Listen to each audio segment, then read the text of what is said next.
My parents are Carl and Tammy Giroux of Anvik. I was raised in Anvik until I moved to Fairbanks to attend high school, and I've been here ever since. I have been at TCC for about 5 years now, and mostly working in tribal courts and tribal justice. My current role is the Protection and Safety Special Projects Manager for the new division. Previous to this division split, it was the Tribal Government and Justice Division. So that houses your tribal courts, public safety, tribal social services, tribal protective services, reentry. I think I'm missing one.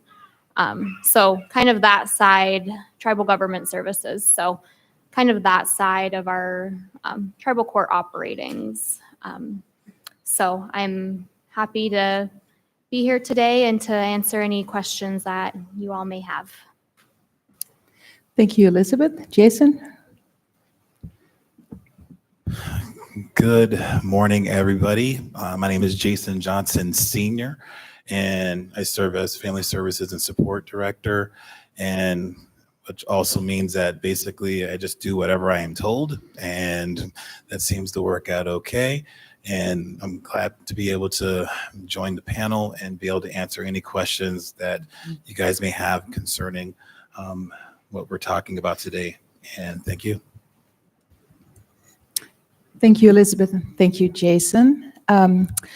So I know after Ashley and Janessa spoke this morning and shared a little bit about the current status of what they're doing, about what they're working on, they answered a lot of questions from all of you already.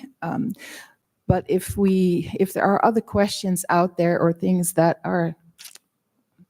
you want to share at this point, we're happy to have any one of the panelists explain or answer. At some point, we will go into the sub-regional kind of like breakout sessions.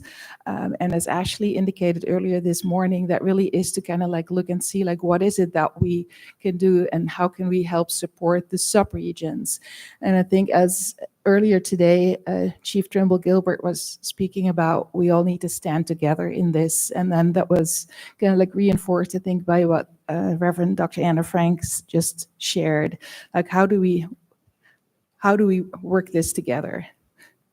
We as staff, we as programs, we can help support and assist initiatives, but it's also like, who do we have kind of like in our communities who can champion some of the things that might help and that might work as far as having a positive engagements, positive things happening in our communities to support those who are really suffering and are having challenges.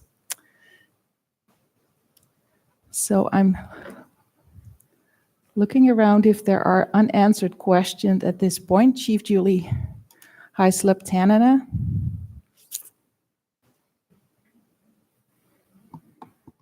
Good morning. Thank you. I wanted to talk a little bit about dementia and Alzheimer's, which is something that's really impacting some of our communities and our community members. And I don't think there's a plan in place for our region to address this problem. And I'm hoping that I could probably get some answers on what kind of future there could be for some of our people who are experiencing this and the caretakers, you know, that have to help them. And so maybe somebody could kind of start the discussion. Mm-hmm. And also, and I know we never talk about, you know, the mental health disorders that are out there also. And those are also things, you know, that we deal with as a community. And, you know, sometimes it could be a scary situation. Mm-hmm. So I'm just hoping, you know, that we could really start talking about this. Thank you. Thank you, Chief Julie Heislop, Tanana. So I'll answer or talk about the first part of it, and then maybe I can have Janessa talk about the second part. So Alzheimer's, dementia is, as you stated, it's something that we are seeing in our communities more and more. Our elder population is aging and growing, and it is actually I was like, gosh. Sounds like you were a fly in the wall when I was having that conversation with some of our staff internally, because I think we really need to figure out what it is that we can do and what we need to do in order to support our communities. We have some of our staff in our home care program, our elder services. They are working on kind of like figuring out what's all available as far as services, as far as support. I can't remember if they just went to a training or are about to go to an additional conference that really is geared towards that. And I will commit to you that we will, by the subregional meetings in the spring, we'll have more of a plan. And maybe we can kind of like sidebar prior to that as well, because I think it's impacting many of our communities. And it's something that it's not only the TCC region, it is a statewide challenge. And so we have had conversations at the statewide level as well. There are some elder committees also. And I think Abner Riley is on one of the elder committees nationally. So there is definitely a lot of discussion around the issue of Alzheimer's and dementia. And I think a lot of us are all in this, like trying to kind of like figure out like what is the best path forward. Thank you. Janessa, we're Ashley. The second part of the question. Yes. Hi. So in Wellness and Prevention, the home care program is housed under us, and we provide services for qualifying elders and those who may be disabled with some of the similar cognitive things like that relate to Alzheimer's and dementia. And so some of the services that we provide are respite and chore and care coordination, but then also we do hire home care providers to take care of those elders in the home, and we're actively always seeking to hire those.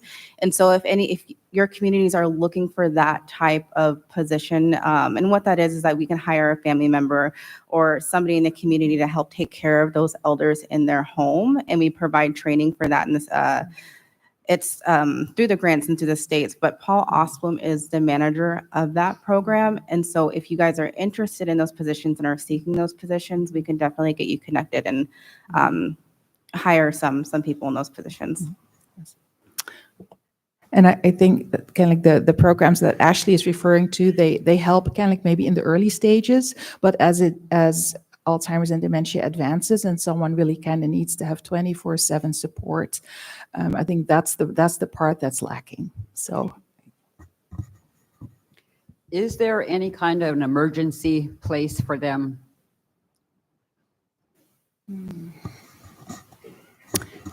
No, there are limited assisted living facilities and assisted living facility beds available.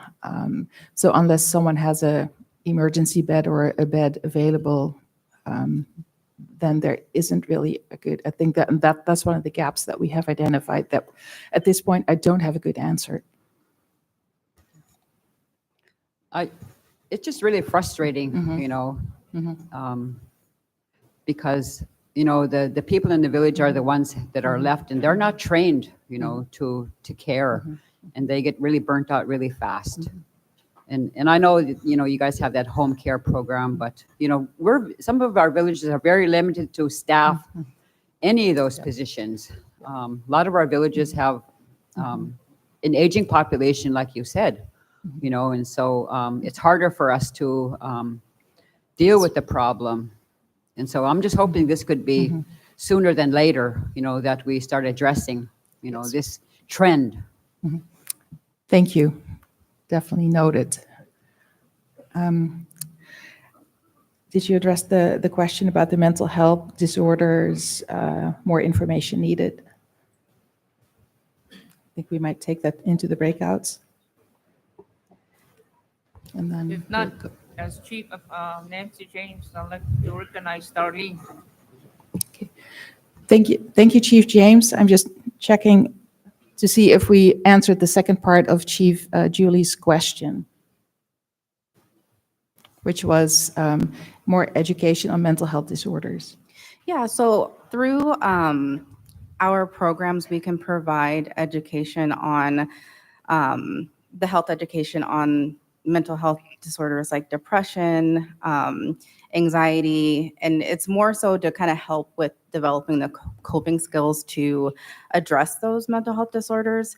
We don't provide the intervention or treatment, so I might pass that off to Janessa to answer that component of it. But we do try to work with communities who are requesting that we work with youth or young adult or adult on the different impacts that could happen in life and stressors in life that can lead to some of the more common things like anxiety or depression. Is that helpful? Did I answer a little bit of it? And then maybe if you want to talk a little bit more of what behavioral health is for that. Yeah, so back in 2014, behavioral health was formerly all of the outreach, prevention, community education was housed there. But since then, we moved a lot of these programs to Ashley in the Division of Wellness and Prevention. And so they really focus on community education, developing models to work with youth in different schools and do a lot of community-based outreach first. And then they refer frequently to behavioral health for additional care for individuals that are identified to need additional mental health supports. Okay. Chief Nancy James has recognized Darlene Herbert. This might help you. It's there was just $11 million contract has been awarded to specifically train healthcare providers and support patients and families and communities that have little asset to such specialized care. That means villages, and it's funded by Indian Health Services. And this just came out not too long ago. So maybe if you can all the villages get into this fund, and that might really help with dementia people, because I do know it's very hard to take care of them. At first, it might be easy, but toward the end, it gets very hard. And this will help. So maybe somebody can look into this and divide that money fairly among all the villages. Thank you for sharing that, Darlene. Chief Olvey? Yes. I just wanted to comment when TCC came out to Eagle, we had talked about, well, I have two comments, elders care, elder care, and some of our villages are equipped to take care of our people, and we have been doing that. We have a work crew that goes around and helps the elders, checks on them, helps them clean their homes. I know there's elder care program, but not always do people fit into that box to do that job all the time. So we have a work crew I can send to go help fix a stove or go help do or check on people or do their dishes or mop their floor. That's working really good for us. But there's not a lot of funding in that area, and it would be really great to try to find funding. Also, we just had a person with mental health disorder, but also physical impairments, and trying to get them into a home and cared for was very difficult.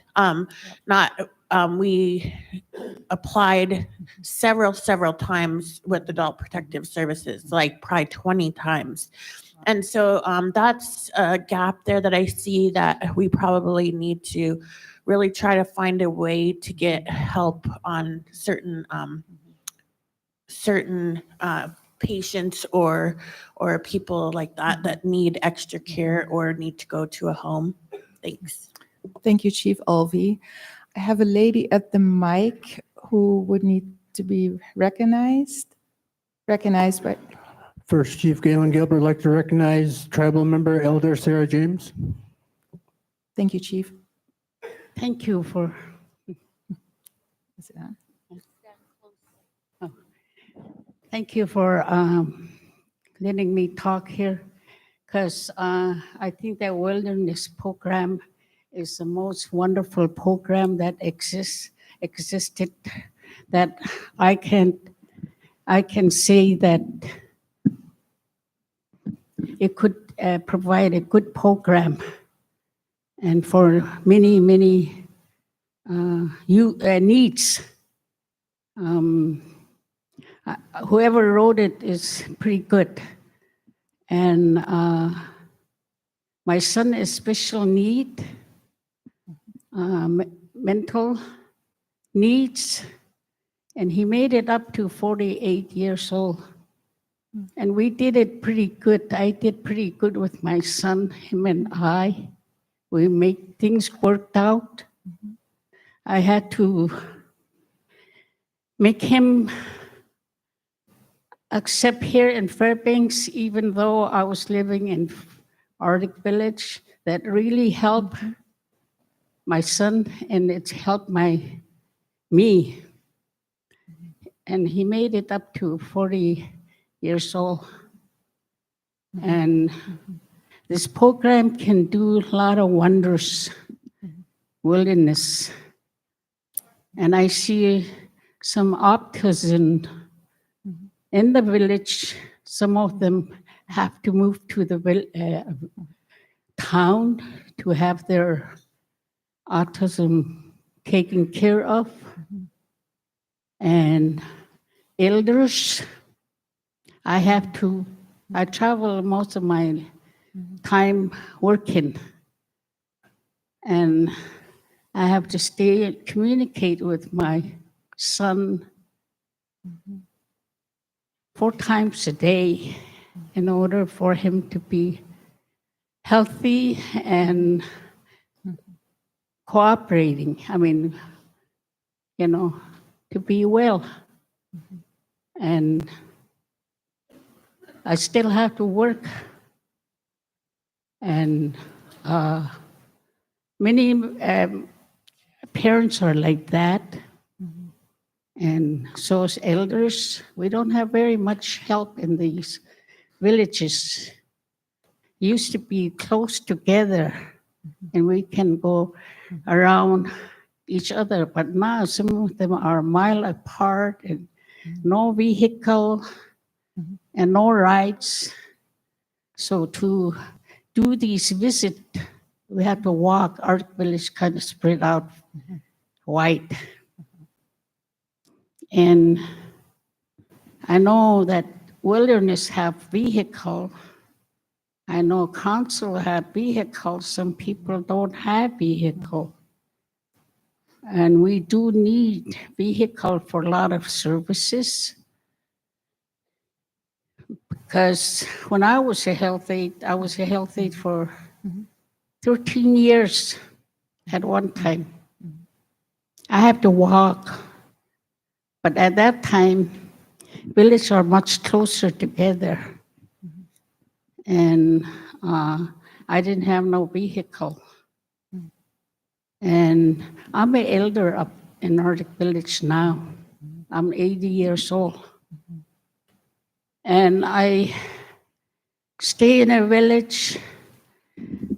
My income don't take care of all the help I need after my son is gone. So I cannot afford to stay in the village. I got medical I have to take care of. I have to work. So I go up there to do my work. And that's about it. And then most of the time I'm here in town. So I'm not fit into the program. And that make it difficult for me. And I know there's a lot of work in the village that would get. When Anna was talking about the chief going one place, house to house, our chief used to do that too, long time ago. And our priests, they do that. But then at that time, we lived closer together. So it's much easier to do then. But it's kind of difficult to do that when village is spread out and no vehicle. I know that I tried to find out what wilderness program at one time, but 4 years ago, when it first started, I was all excited about it. But I couldn't find information from TCC. I never even got connected to a person. So I'm not complaining about anything. I'm just only trying to say, it could work wonders. Thank you. Thank you for sharing your experiences. Chief Curtis Sommer? Okay, thank you. Chief Julie Roberts Highslip, she brought up a good subject, dementia.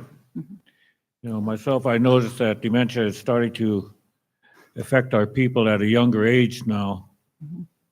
And I think seeing as how Tanana Chiefs is our main health provider here in our interior, there should be some kind of planning going on the increased, how to deal with the increased number of patients that do have Alzheimer's at a younger age.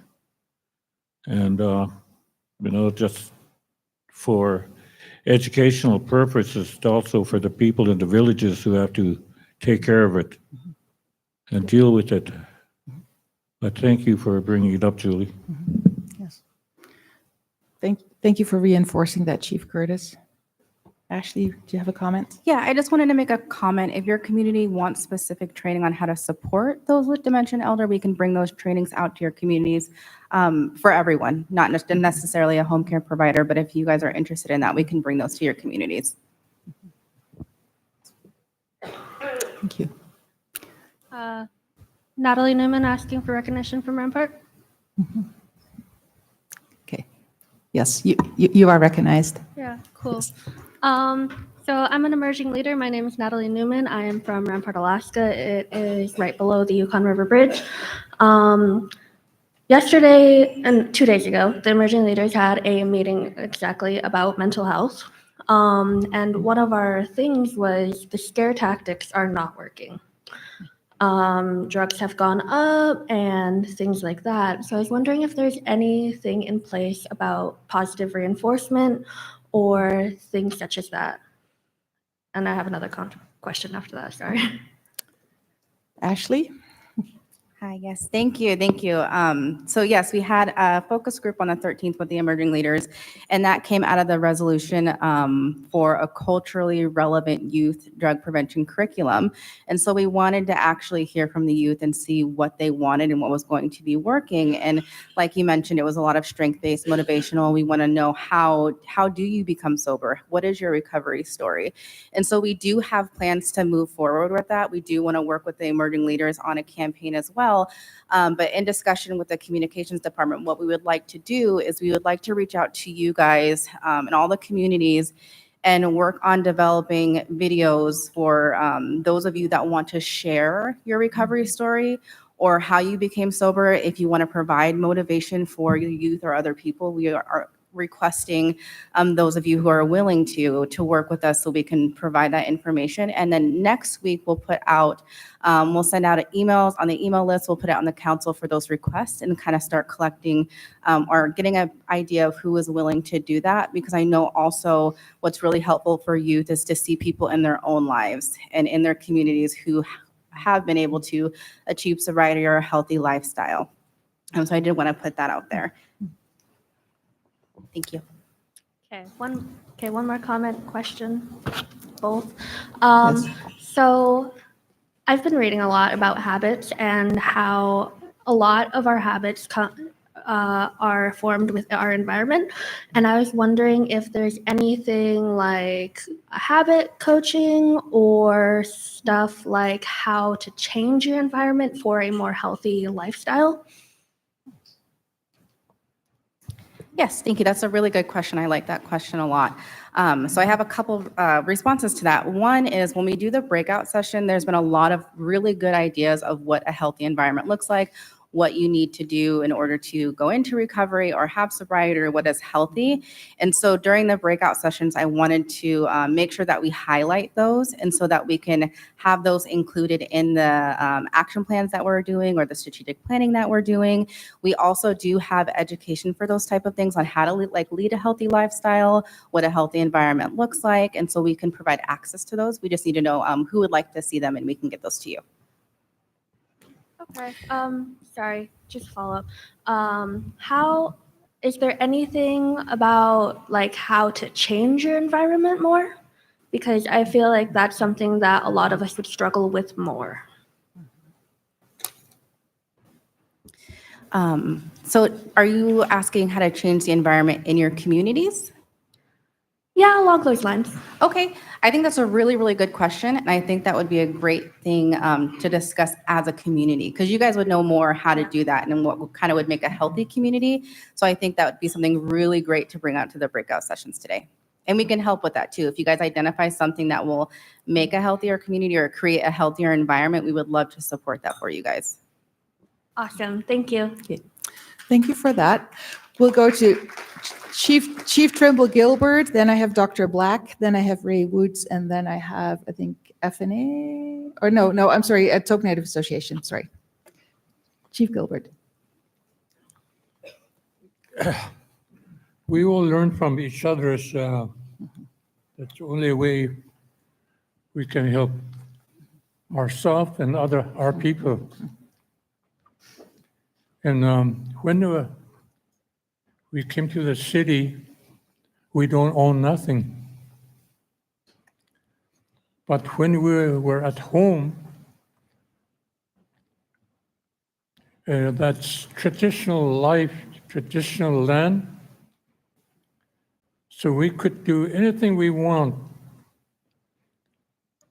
But when I was I coming in, then I sleep in the room, and then I just pay for it. But I get used to it. I try to do much as I could for the land we have, traditional land. We'll never forget that land because we own our great-grandfather. Our grandmother used to be there thousands of years.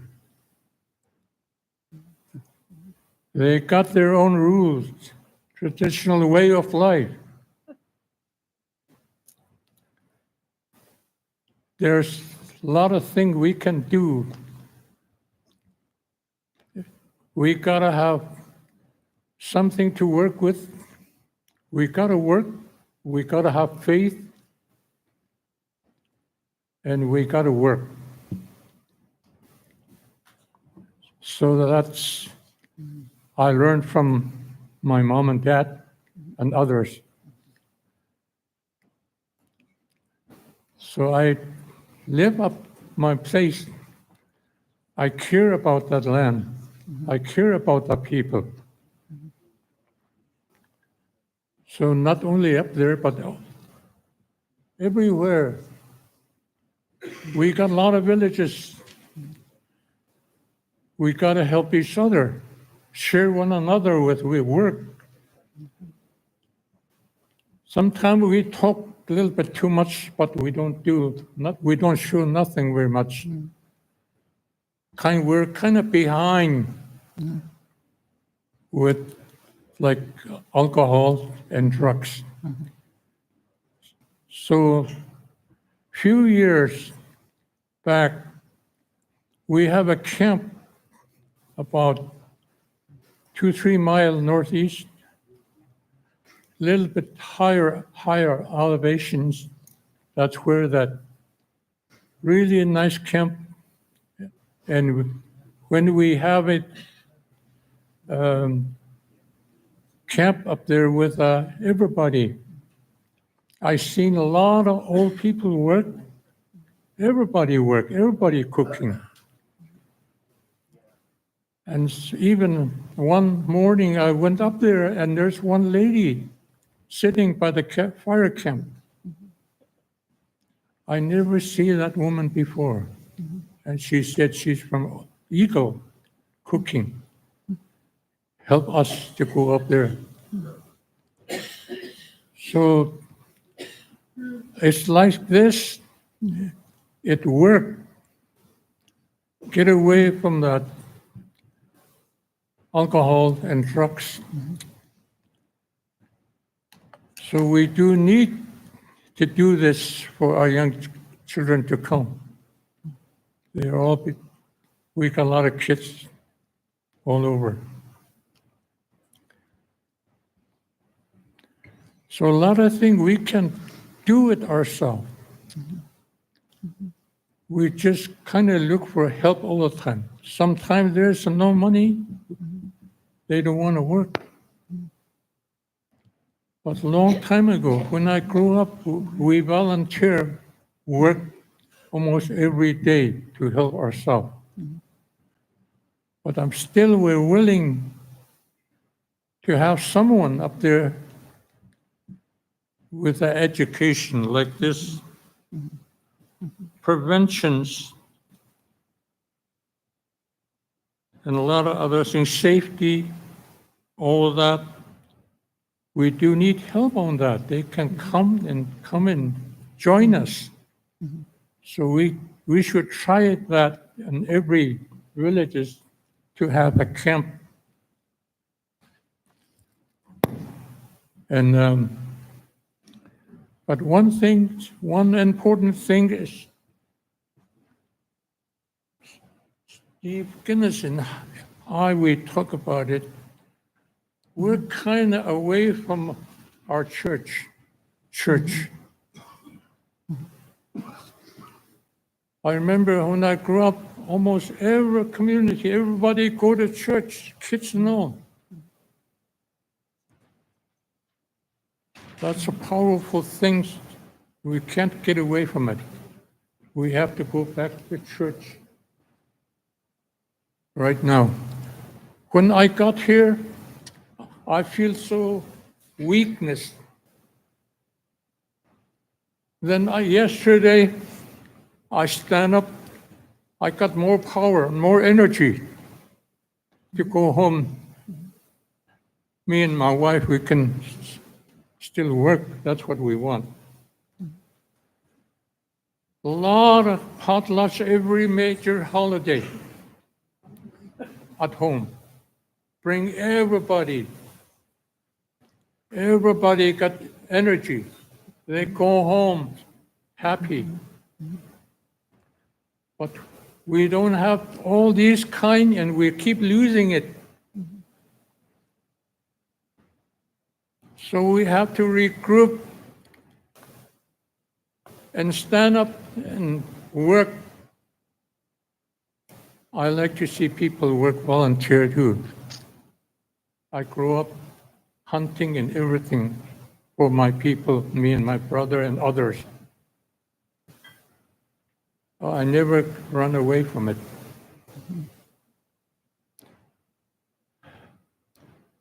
By next year, if we're going to be here again, let's try it. Let's go ahead and stand for our people. Something makes me feel strong again. Slowly, we're going to go back up again from this day. We don't have to worry too much about it, but let's join together and work together for our community. But we're getting a lot of help from TCC and other organizations.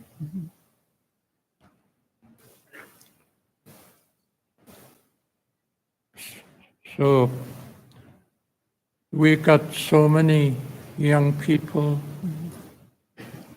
nice looking people, nice kid we got.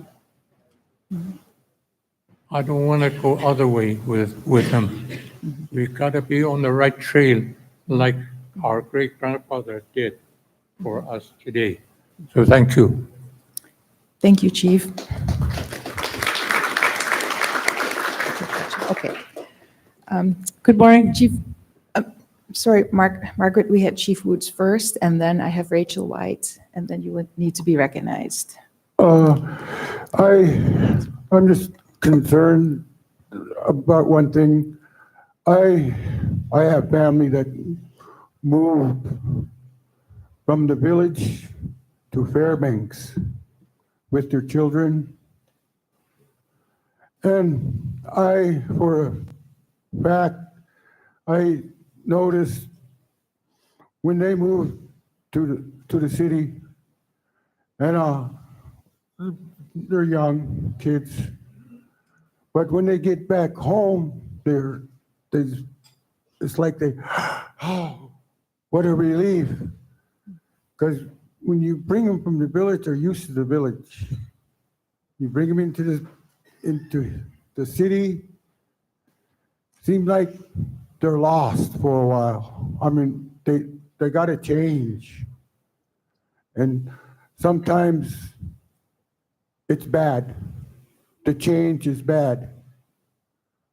I lost family of that change. You know, it's a hard thing. And more of it is around. It's, you know, once you try it, it's over. But I'm recovered from alcohol. I'm still recovering, I guess. It's it's everyday thing. You never get over it. But I have, what helps me, I have a refrigerator with pictures stuck to there. And it's some of my family. When I feel down, bad, or, you know, or something, I look at those pictures and okay, I gotta help. No, I mean, no, there's something out there beside drugs and alcohol. There's a good life. I know it because I feel it now. It's good. So, only thing I'm just concerned is about my family or anybody's family that moves in. They have to watch their kids because the change is there. I mean, it does bother them because you got a lot more freedom when you're in the village, and you learn a lot more. When you get here, you got an apartment, you got to jump in a car, go somewhere, stay in line, or, you know, everything's, you're waiting. It's not like the village. So that concerns me a lot. Thank you. Thank you for adding that as a thought, because I think that's important, like the changes between being in the village, moving to town, and then potentially back, and all the changes that come with that, and the challenges and that is impacting people. That might be one of the topics for the breakout sessions in a little bit too. I think, Rachel, you were next. Tok Native Association, and then we'll get to Margaret, and you are recognized. Hi, thank you. I just wanted to make one recommendation. I do want to say all these programs are great, and I am glad they exist. However, we understand that trauma is the root of a lot of the substance abuse with our people, and a lot of these traumas are happening inside the homes. And so without purifying these homes, cleaning these homes, sometimes renewing these homes, we can't expect to become well. And so a lot of these homes need cleaned from trauma, or they need maintenance that people can't provide on their own in order to move forward. When we have a suicide, for example, we are the ones cleaning up these homes. I've done it, and that's not what takes care of the trauma that happened there and the family that was affected. So to have home wellness become part of the process in prevention, I think needs some attention. And also there's people who maybe can't provide all the needs of a home, so they feel like they can't leave to a program that they need.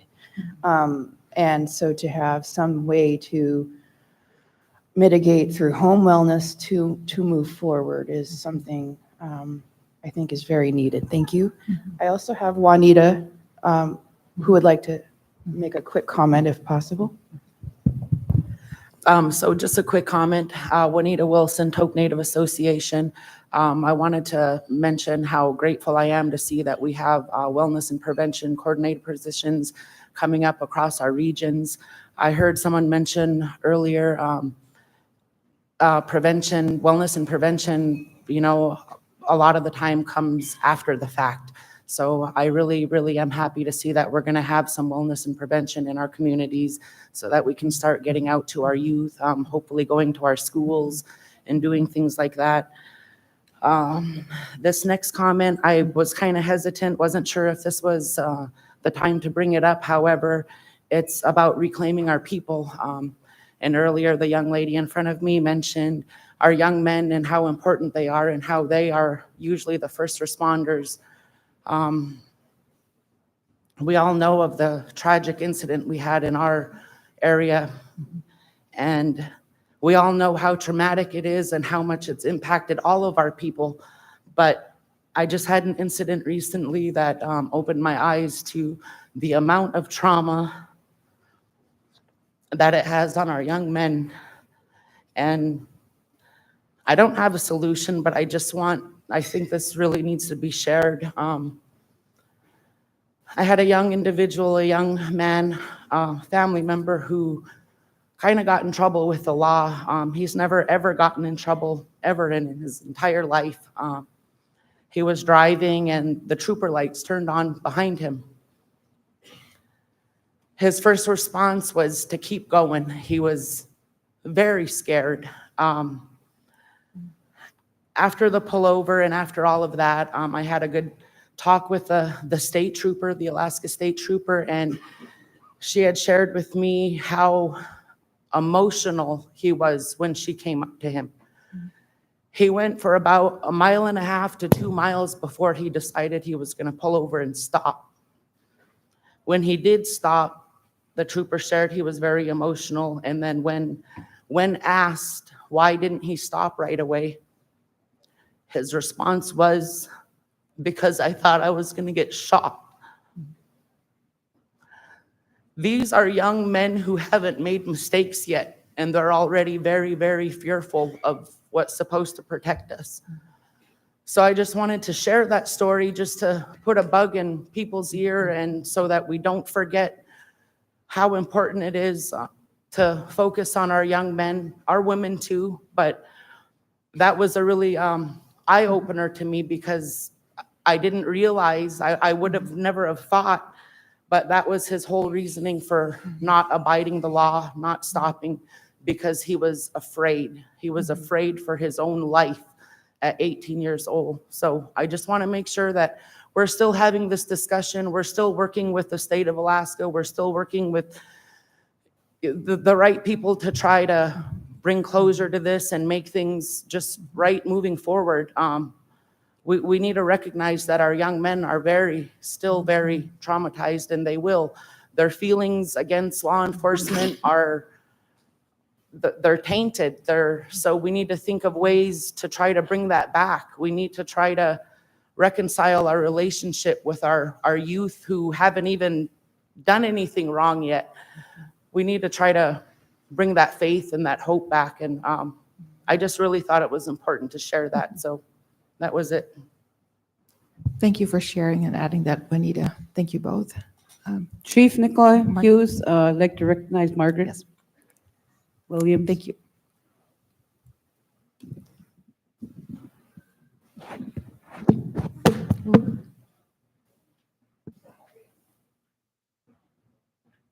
Hi. Oh. My name's Margaret Williams. About a year ago, my husband took his life. Before that, He worked for Hughes, for the city, the tribe, village corporation, Yukon Koyukuk School District. I'm not standing up here on any grounds to have anybody feel sorry for me. I'm standing up here for 24 years. I watched Walmer work day in, day out. Nobody could outwork this guy. My husband had a mental breakdown. Everything that he had done caught up to him. I would have loved to have helped him come out of it. That never was to be. I see in this room a lot of young chiefs. My husband was a mentor of some of these young men and women here. They had went to him and asked for advice. They didn't want to get in trouble in a way of tribal government, but yet they wanted to help people in full circle.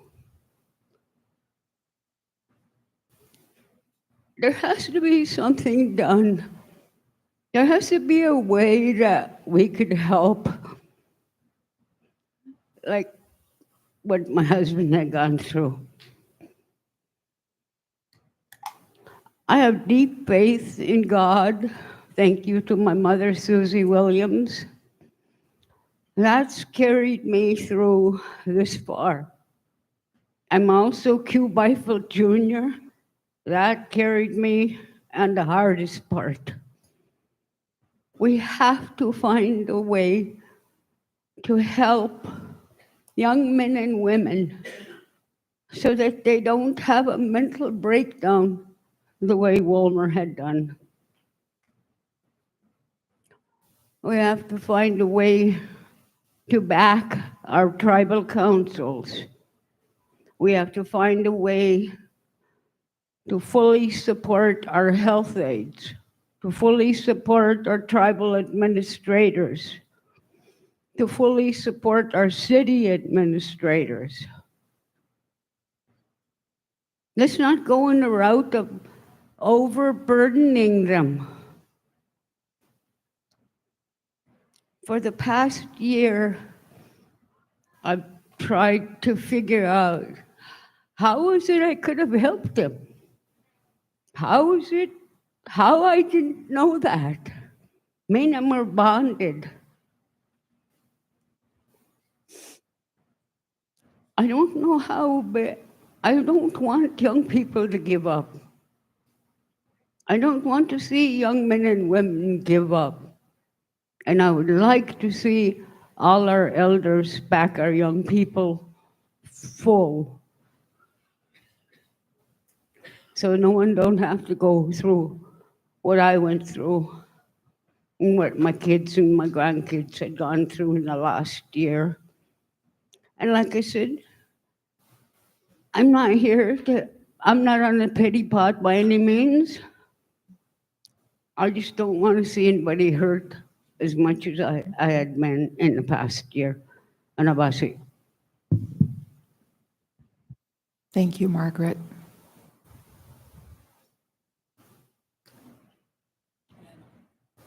You are recognized, okay.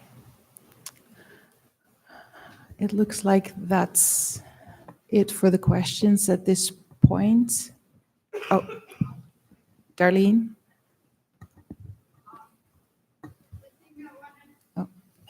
I don't know if this thing is on. The thing I wanted to talk about was people that are homeless, people between the ages of, let's say, 50 to 65, because after 65, you get your Social Security and retirement and all that. But the people that fall in between the cracks are the ones are from the ages 55 to 65. And there's a lot of homeless people out there. I have been out there and I have seen them out there in the woods. I mean, it is going to be cold out there.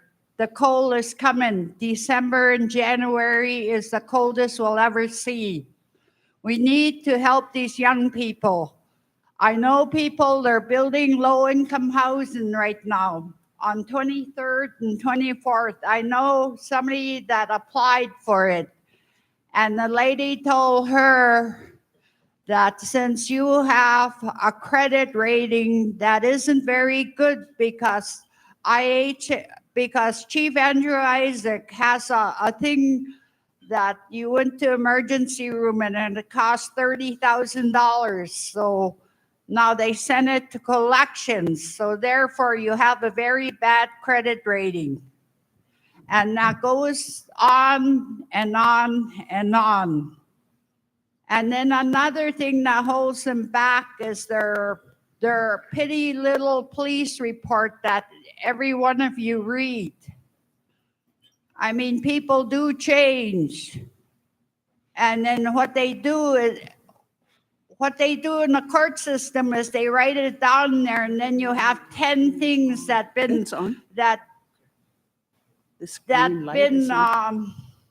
they haven't went to court on it. They've been dismissed, we'll say. It's been dismissed. Those things should be taken off. On top of that, Daily News Miner writes every little petty little thing down. That's why I call them daily mindless news. They have no right to do that, but we let them do that to our people, and that is not right. I will be going up to the Daily News Miner and talking with the manager about that. I know you can go up and talk to him and show him all the reports that you get, and it says that it's been dismissed in the courthouse. It should not be in your record in Google or anywhere because you never went to court on it. And all these people that are homeless trying to get into this new low-income housing, it is because of Chief Andrew Isaac's bad credit reporting that they can't get in. It is because of all the little reports, all the little bad things or little mistakes they made in their life that they can't get in. And we sit here and say we want to help the homeless people. Then you say, oh, they're old enough to work, they're young enough to work. I'm sorry, if you give somebody a house, they will have a place to, Julie, do you have a question? Oh.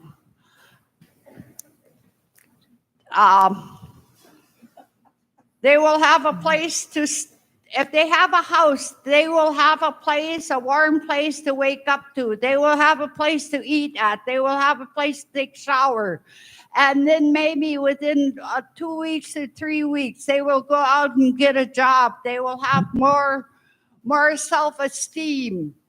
We need to help these people out instead of judging them, everything they do. We need to work with the courthouse. We need to work with the people that's up there and just give it to them. Thank you. Chief Julie Heislop, and I think that's our last comment for now. First of all, I just want to say thank you to everybody who spoke about things, that we all sometimes have to go through. And, we talk about the leadership in our villages. And, I've been involved in my community for probably the past, 40, 50 years. I'll be 70 in next July. But, I've always wanted to make sure that, as a person that lives in the village, I wanted to try to help, make a difference in my own community. And a lot of times, I was judged or, just blamed for things that, that happen. And we all make mistakes. None of us is perfect.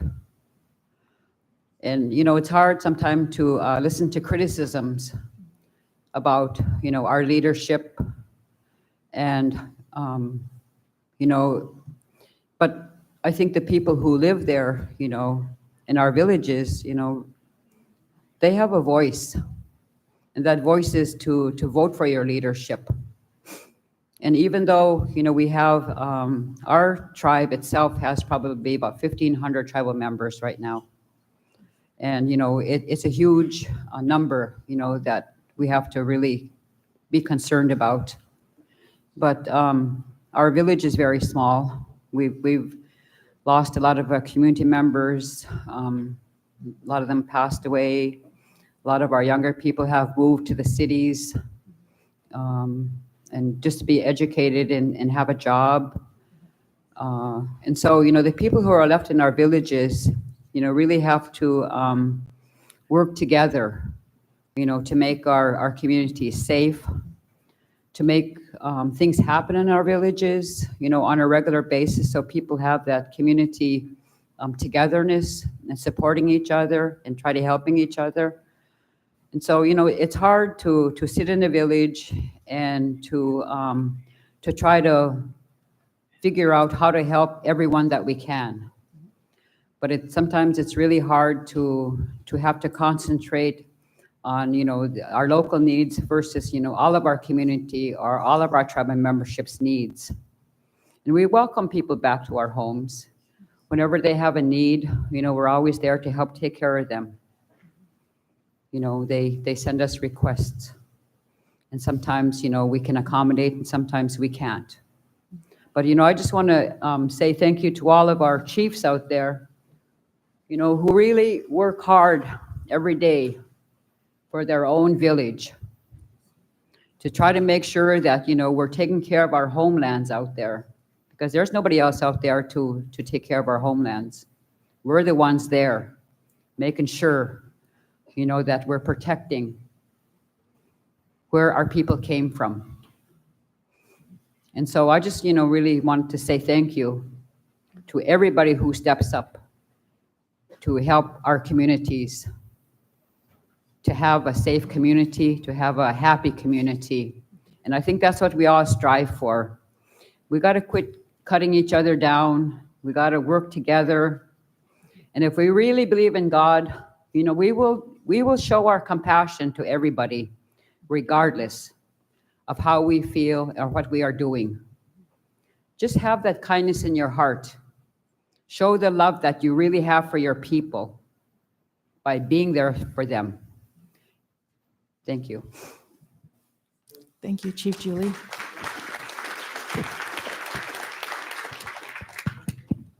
Oh, Chief Walker, our final.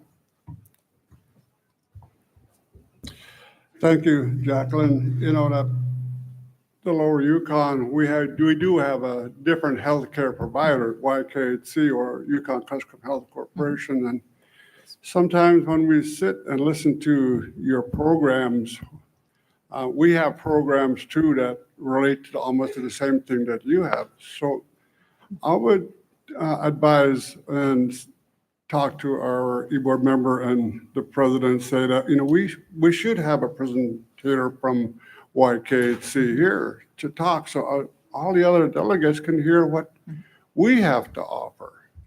And that would be a good thing too, because I think, you know, to compare them and say, you know, where can we make amends? Where could we kind of like moderate these issues and say that where we're going to go from there?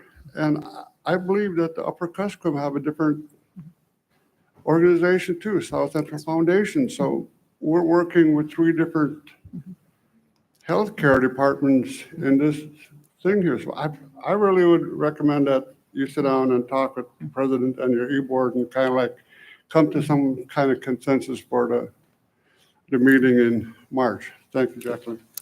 Thank you for that suggestion, Chief Walker.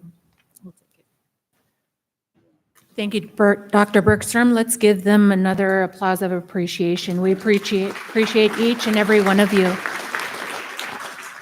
One of our chiefs brought up that we also need to gift you guys as we do our other guest speakers. And I appreciate this chief bringing it forward. And so we're going to look at that in the future. And our chief Ridley also mentioned that he does plan to have an appreciation lunch for the panelists and their employees to show the appreciation to each of you. And we just want you to know that we appreciate everything that you're doing for our people. Masi.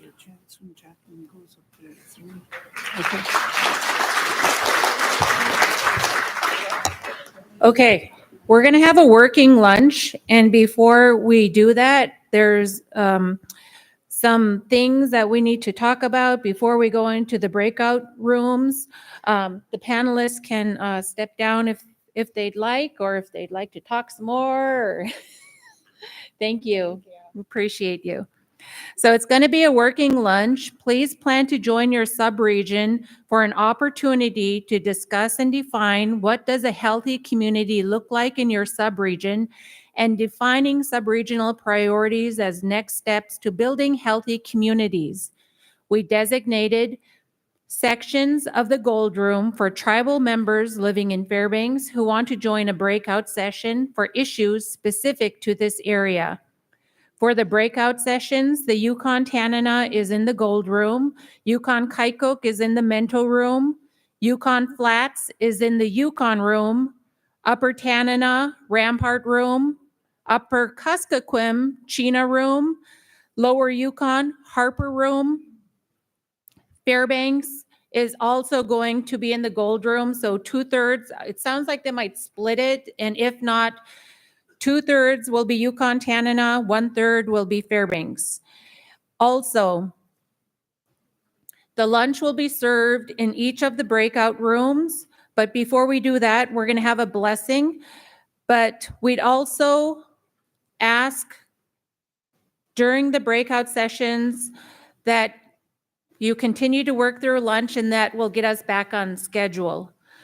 The location of each subregional meeting, as I read here, and it's also noted in your agenda, each breakout room will have a TCC staff member to assist with note-taking and be available to answer any questions. TCC staff are also handing out feedback surveys, which will help us to set the agenda for the 2025 annual convention. You can turn your surveys in with our self-governance team at the table outside for your chance to win one of 5 $250 gift cards. For those watching online, we'll have a QR code up on the screen as breakouts are happening for those who want to participate in the survey. I also want to thank Chief Roberts for her beautiful words. Chief Julie Roberts always has positive words, and we appreciate your leadership. And I really thank you for reminding us that our chiefs are the bosses. They do provide firsthand experiences of what's happening in our communities. So thank you, Masi. So Chief Nancy will be doing the blessing. If everyone can please rise, and then we'll make our ways to the breakout rooms. Thank you, Chief Nancy.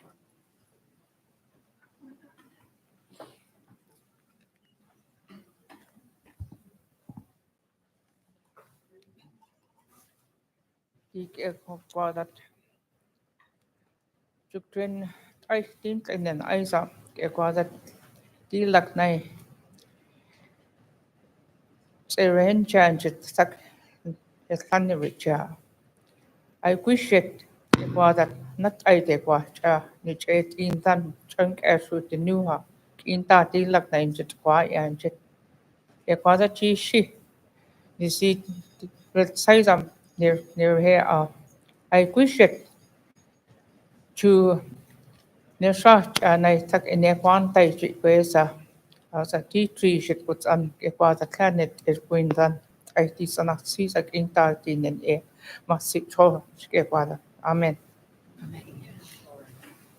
I apologize, Chief Julie Roberts Hyslop. Okay, again, Yukon Tanana in 2/3 of the Gold Room here, Lunch will be served to your group here. Yukon Kaikok, you're in the Mento room. Yukon Flats, you're in the Yukon room. Upper Tanana, Rampart room. Upper Kuskokwim, Chena room. Lower Yukon, Harper room. Fairbanks, you're in a third of this gold room right here. And we'll come back here at 3 o'clock after your group sessions and have a debriefing. Thank you, everyone.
It's on. Okay, I was just going to quickly suggest that the Fairbanks group meet over in this third right here, and we'll let the other work group that's the 2/3 meet over in these two sections over here.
1, 2.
Ashley wants to come on up, she and Janessa. While everybody's getting their snacks together, if you're able to put together a warm applause for them, that'd be great.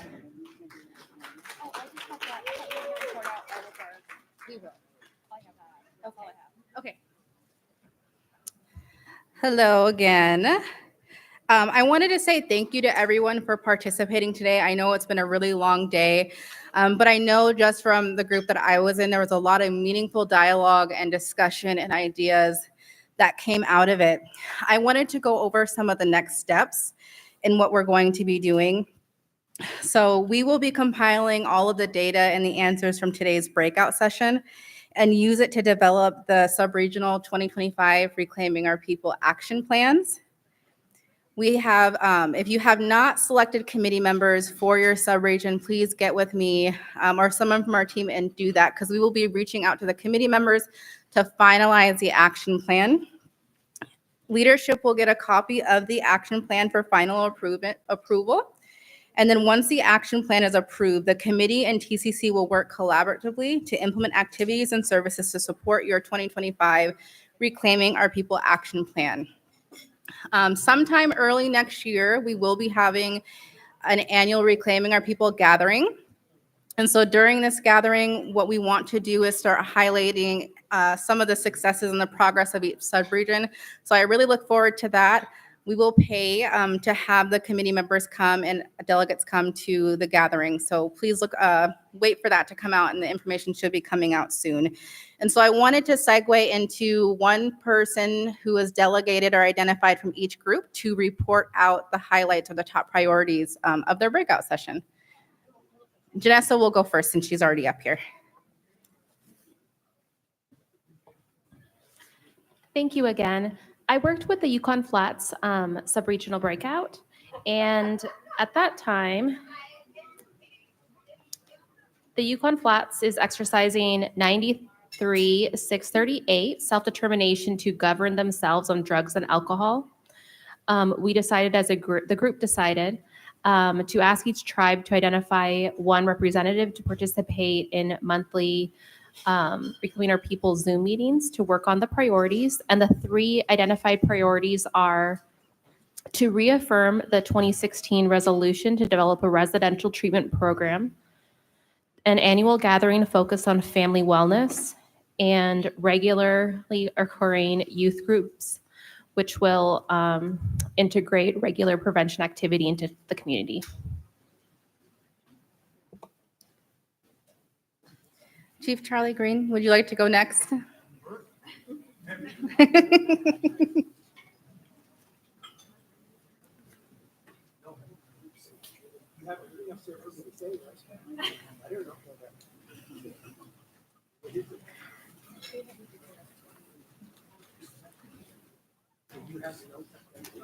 I don't have the notebook here.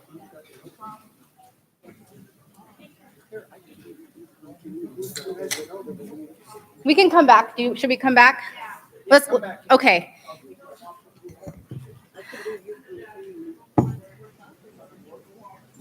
Okay, and now we will have Deb K to report out for Yukon Tanana. All right. It was a little more challenging because we had Yukon, Tanana, and Fairbanks, so we may not have written as much as everybody else, but I appreciated the participation and all of the rich discussion. The top three priorities that Yukon, Tanana decided was a men's gathering, learning and teaching language, and then I think advocate for continued school funding from the tribes, because the school is really the center of the community and all of the activities. And then we were honored to hear from Second Chief Andy Jimmy, who talked to us about being a role model for the youth and the children in the village. And then someone wrote conflict resolution training. Not sure who that is, but it's on my list. Thank you.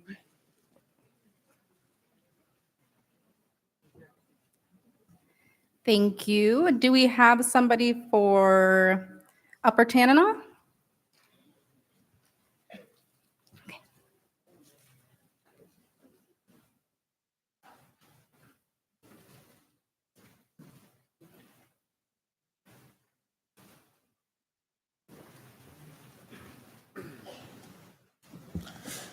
Hello, I'm Elias Saylor, Chief of Healy Lake. These are just top 3 priorities, right? We don't got to go through the whole, yeah. So some things that we discussed as priorities, we have goals here. We would like to start planning an annual sub-regional potluck in our different villages throughout our sub-regions. We would in the future like to build our own treatment center in the region, probably Tok area. And also honor our elders and learning from our elders at our gatherings. And a 4th one, a day of protest for fishing. So yeah, big plans in Upper Tanana. Thank you. Thank you. And then can we have the representative for Lower Yukon?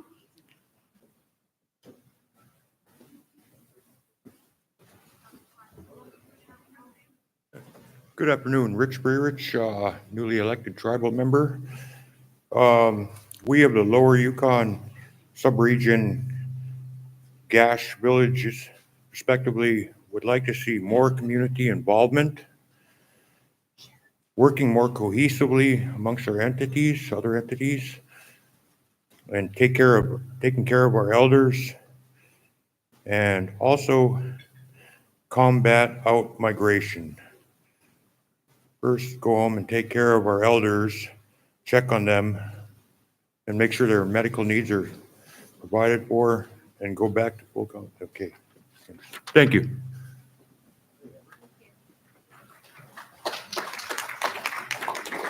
Thank you. And if you would like to report out from your tables, that's okay too. Fairbanks?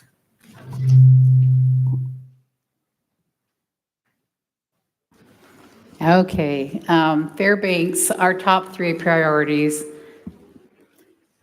were to support the young people's vision, the emerging leaders' vision of the youth summit.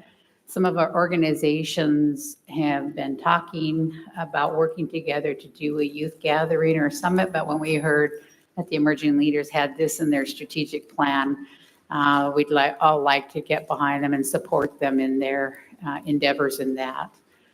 The other priority for us was collaborating and partnering together with all our sister organizations to ensure that the goals are met. Sometimes we have organizations working on their own, and so I think to get the best result is working together. And the third priority that we had from Fairbanks is to ensure that there's discussion or establishing a culture camp for the youth in Fairbanks. Many of our youth in the villages have their own, which is great, but we felt that there should be one in Fairbanks.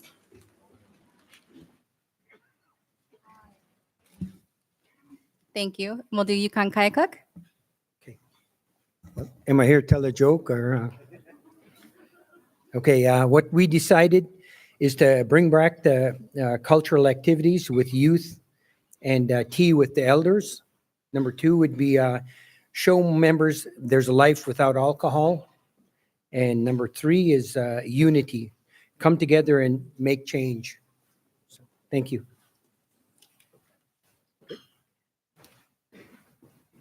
And then I believe we have Upper Kuskokwim. Is that correct? Yeah, my name's Claude Petruska. I'm the e-board rep for the e-board. Yeah, we've forgotten about in the ROP planning.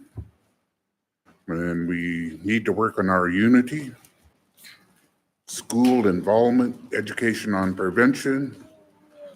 Out-migration is killing our schools.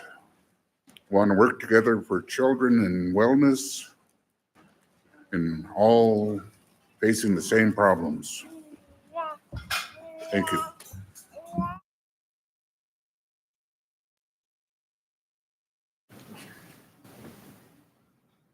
All right, thank you guys very much. And that wraps up our Reclaiming Our People sessions for today.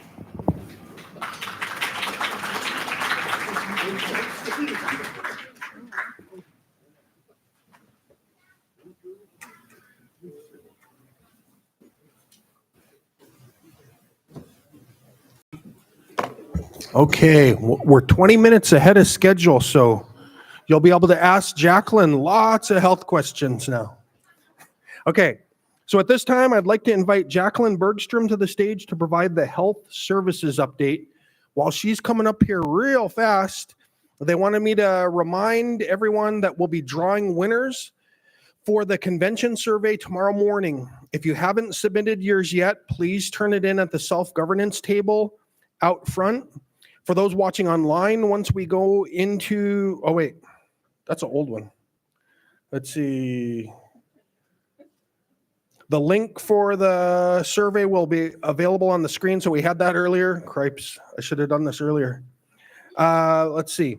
Surveys are also available on the self-gov table outside the doors or the QR code if you prefer to do it online. Additionally, employee health, I might be stealing Jacqueline's thunder here a little bit. Employee health will be offering COVID, RSV, and flu vaccines tomorrow morning in the Rampart room. If you'd like to sign up, please provide your name and birth date at the self-gov table. Now remember, on the surveys, because we all like to win money, 5 $250 gift cards will be drawn tomorrow morning. Thank you. Thank you, Chief. Okay, I was told chop chop, so here we are, 20 minutes ahead of schedule. Great. If they can pull up the PowerPoints. So, good afternoon. For those in the room who I haven't had a chance to meet yet, I'm Jacqueline Bergstrom, and I serve as the Executive Director of Health for TCC. I've been in that role for the last 10 plus years. I was the Deputy Health Director prior to that. I'm in my 17th or 18th year with TCC. And what I was asked to do this afternoon is give you a couple of updates on what we've been working on, some of the top priorities. We had fairly lengthy, I think, discussions and really good feedback at our annual March convention and through many other venues, including sub-regional meetings and meetings with tribes when we had an opportunity to go out to your communities. So I'll kind of keep it kind of like at the high level, but give you kind of an update on where we are at. And so, oh, I think I can control this. Let's see. Okay. So those of you who've heard me a few times, you know that I do like to start off with just referencing our vision and mission. The TCC's vision, healthy, strong, unified tribes, and health services vision is in alignment with that, really aiming for healthy people across generations. And I think we've heard a lot of feedback today on where we have some more work to do collectively. And then the mission kind of like is kind of like how we're envisioning getting to our vision, really in partnership with all of you, all of our patients, all of our clients, to make that progress. And as it was mentioned earlier by several of our elders and chiefs, we need to do this together. We need to stand together and do it collectively. Our guiding principle was adopted by the full board of directors, I believe it was 2018, True Love, Suitsen, as Chief Peter John from Minto had referenced many, many times. And really, it was used to really make us all really aware of how we need to provide our services with unconditional love, compassion, dignity, and respect, and really listen to our patients and listen to all of you. From True Love, we then created the corporate values that we as staff are asked to live by, and really create trust, resiliency, being unified, have empathy, listen, ownership, provide a voice for all of you, and provide excellence in all our services. Couple things, updates that I would like to provide. So in this over the last summer, our behavioral health services were re-accredited.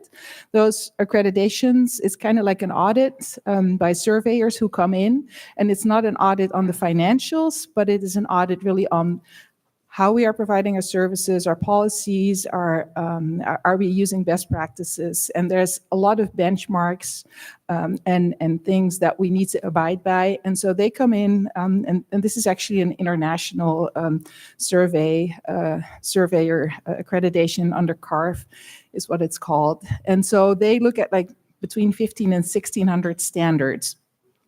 Surveyors were overall very impressed. They talked with a number of our clients, talked with a couple of our board members from executive board and health board. They heard a lot of positive feedback from our clients about services. They were impressed with our leadership and our commitment of our staff in general. They were definitely impressed with the fact that we're able to provide services throughout such a vast area, because we serve, as you all know, a very large area, and many of you are not on the road system. And so overall, the conclusion was that TCC Behavioral Health Services demonstrated substantial conformance to the standards, and so we received a 3-year reaccreditation. They did find some areas where we have some room for improvement. We need to make sure that all our staff have annual performance evaluations that actually make it to human resources file. But the majority of the recommendations were along the lines of making sure that we have consistency in the way we document. And so for our, in our clinical records, in our client records, and really use the patient words and the patient voice. And so that's an important part. And so we're working on that. And then they had some pointers on how we can maybe improve on the waitlist management for mental health services, which is where we have a waitlist. Patient travel, a topic that there's no week, almost probably no day that goes by that we don't hear that there is a challenge with travel somewhere. We have travel staff assigned to our clinical team, so we've done a number of things internally.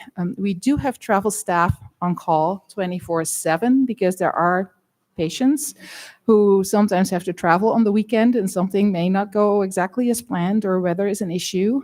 So they are on call 24/7. We also now have travel staff at Chief Van Rysek Health Center on the weekends and during the regular business hours. We went live with a new travel management system, which is like an automated system that is helping. So we don't have to work through, I don't know how many different spreadsheets and things to keep track of many things. I think there's still a few more things that they're queuing up and fine tuning, but that is helpful. And then our shuttle drivers are also driving our shuttles 7 days a week and have extended hours into the early evenings. I'm not sure if it's totally implemented, but they are able to bring paperwork to the airport at the patient's request at times also if you have to do like a connecting flight or something, and if you have to go from one side to the airport to the other. Patient housing, our staff have started arranging the lodging in Fairbanks. A couple, I don't know, a month or 2 ago, 3 ago maybe, our travel staff are calling patients to confirm their travel and hotel the day prior to that travel occurring. In most instances, we've heard actually positive feedback from our patients about getting those confirmation calls. We do have a challenge that there's a sheer number of patients who are not answering their phones or may have changed phone numbers and we were not aware of it. So it's important, I think, if phone numbers change, to let us know, and our staff will continue to ask also and make sure that we have the most current phone numbers. Our Best Western patient housing had a pretty high no-show rate. I think Chief Ridley reported out on that at the subregional meetings for sure. We've been working on reducing the no-show rates, and so that and actually calling patients the day prior to is helping with that. So we're going in the right direction. There's been some room upgrades that are done, and then we have had to deal with a couple of challenging situations where patient behavior led them to being no longer being able to stay at the Best Western or Bertha Moses, which is unfortunate. There's a couple of things that are somewhat external to us as far as patient travel and patient housing.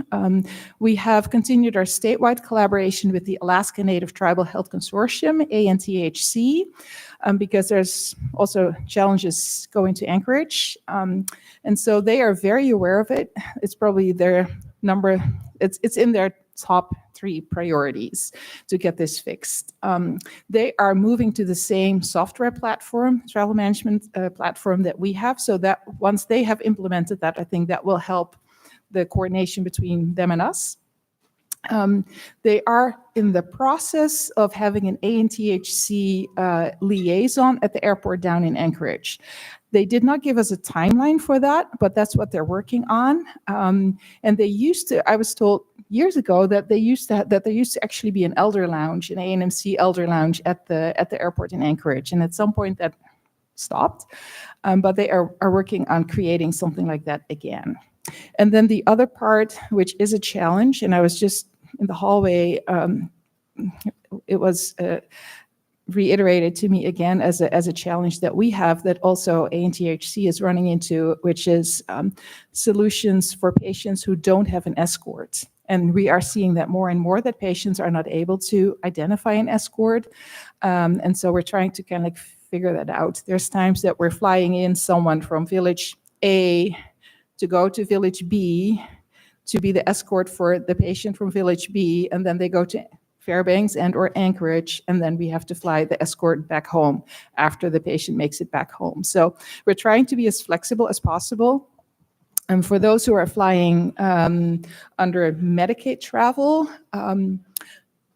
we have worked with Medicaid as well on, especially for those who have to have routine visits for like something major that's going on. If you have to go down to Anchorage every month for something for a period of time, it may not always be the same family member or friend who can be your escort, right? And so we're like, okay, you should not have to have every single time the escort changes to go through this whole process of approval, which is kind of like lengthy and cumbersome and time consuming. So why Medicaid, please allow us to identify if the patient has 3 or 4 people who can be their escort, just have them all approved, and then just let us know who's traveling. And so they were agreeable to that. And so that's one of the changes that we advocated for that they have implemented. And there was a bunch more on the technical side that I'm not going to bother you with, but we are in close communications with the state Medicaid office. Access to care is the other area where we've heard lots. And so our medical services is really working on improving access to care for routine appointments. And so Team Denigi started this over the course of the summer, and it's called Open Access, which is kind of like same-day access. Before we started, they had an overall 25% no-show rate. That's basically 1 in every 4 patients no-showed for a variety of reasons. We changed the appointment schedules to about 40% same-day appointments, where patients can call in the morning and get scheduled the same day. And then the other, right now it's about 60%, are still what's called advanced access, where you can have an appointment that's made in weeks to come. And we're still kind of like fine-tuning like what exactly is the balance between how many we need for same day versus in advance, because if you're traveling in from a village, obviously you need to have an appointment. You cannot call in the morning and say, hey, can I be seen at 3 p.m. and hoping that your flight makes it in. It doesn't work like that. So we need to have those advanced appointments still available. What we've seen over the last about 3.5 months since the pilot started is that for advanced appointments, the no-show rate did go down from about 25 to 20%, so kind of like 1 in 5 instead of 1 in 4. But for the same-day appointments, there's still people no-showing, but now it's like 1 in 8. So that is basically a 50% improvement. So that's good. That's going in the right direction. That was Team Denigi. I think this week, Team Tacona started as well, and then next month is going to be Team Tootie. In addition to And this is all for family medicine, for the care teams. In addition to this, we continue to have our urgent care services. And so if there is an urgent need and you're not able to get into a same-day appointment with your team or your provider, you can still go to urgent care. And so urgent care has same-day availability and same-day access. Let's see. Make sure. And so for urgent care, you can either call for an urgent care appointment or do a walk-in, and then there is triage available. Let's see. Just checking, making sure that I didn't skip any of my notes. Okay. So there's a couple things that medical services is still refining and will be fine-tuning. So that really is the schedules and really trying to figure out where is that balance between same-day appointments versus advanced appointments. And so that's a balancing act. And then I already mentioned the other two teams. For dental services, I asked Dr. Imler for an update, and our dental hygienists basically have appointments available within 2 weeks, so that's pretty good, better than what we had a while ago.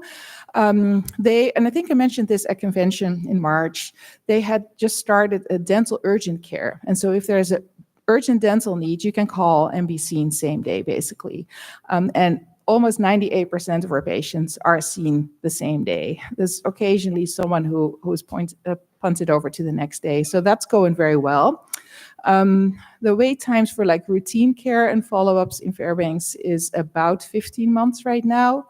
In our villages, there is no wait list. So far this fall, our teams went out already on 34 weeks of village trips already completed, and they have another, like, I think 100 more to go over the course of the winter. And then one of the things that was kind of like hampering us earlier in the spring and last year was not enough dental assistants.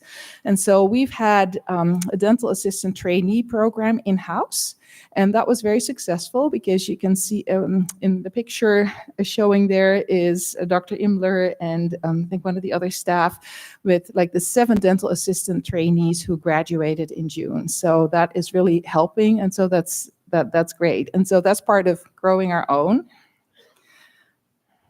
So there's definitely progress there.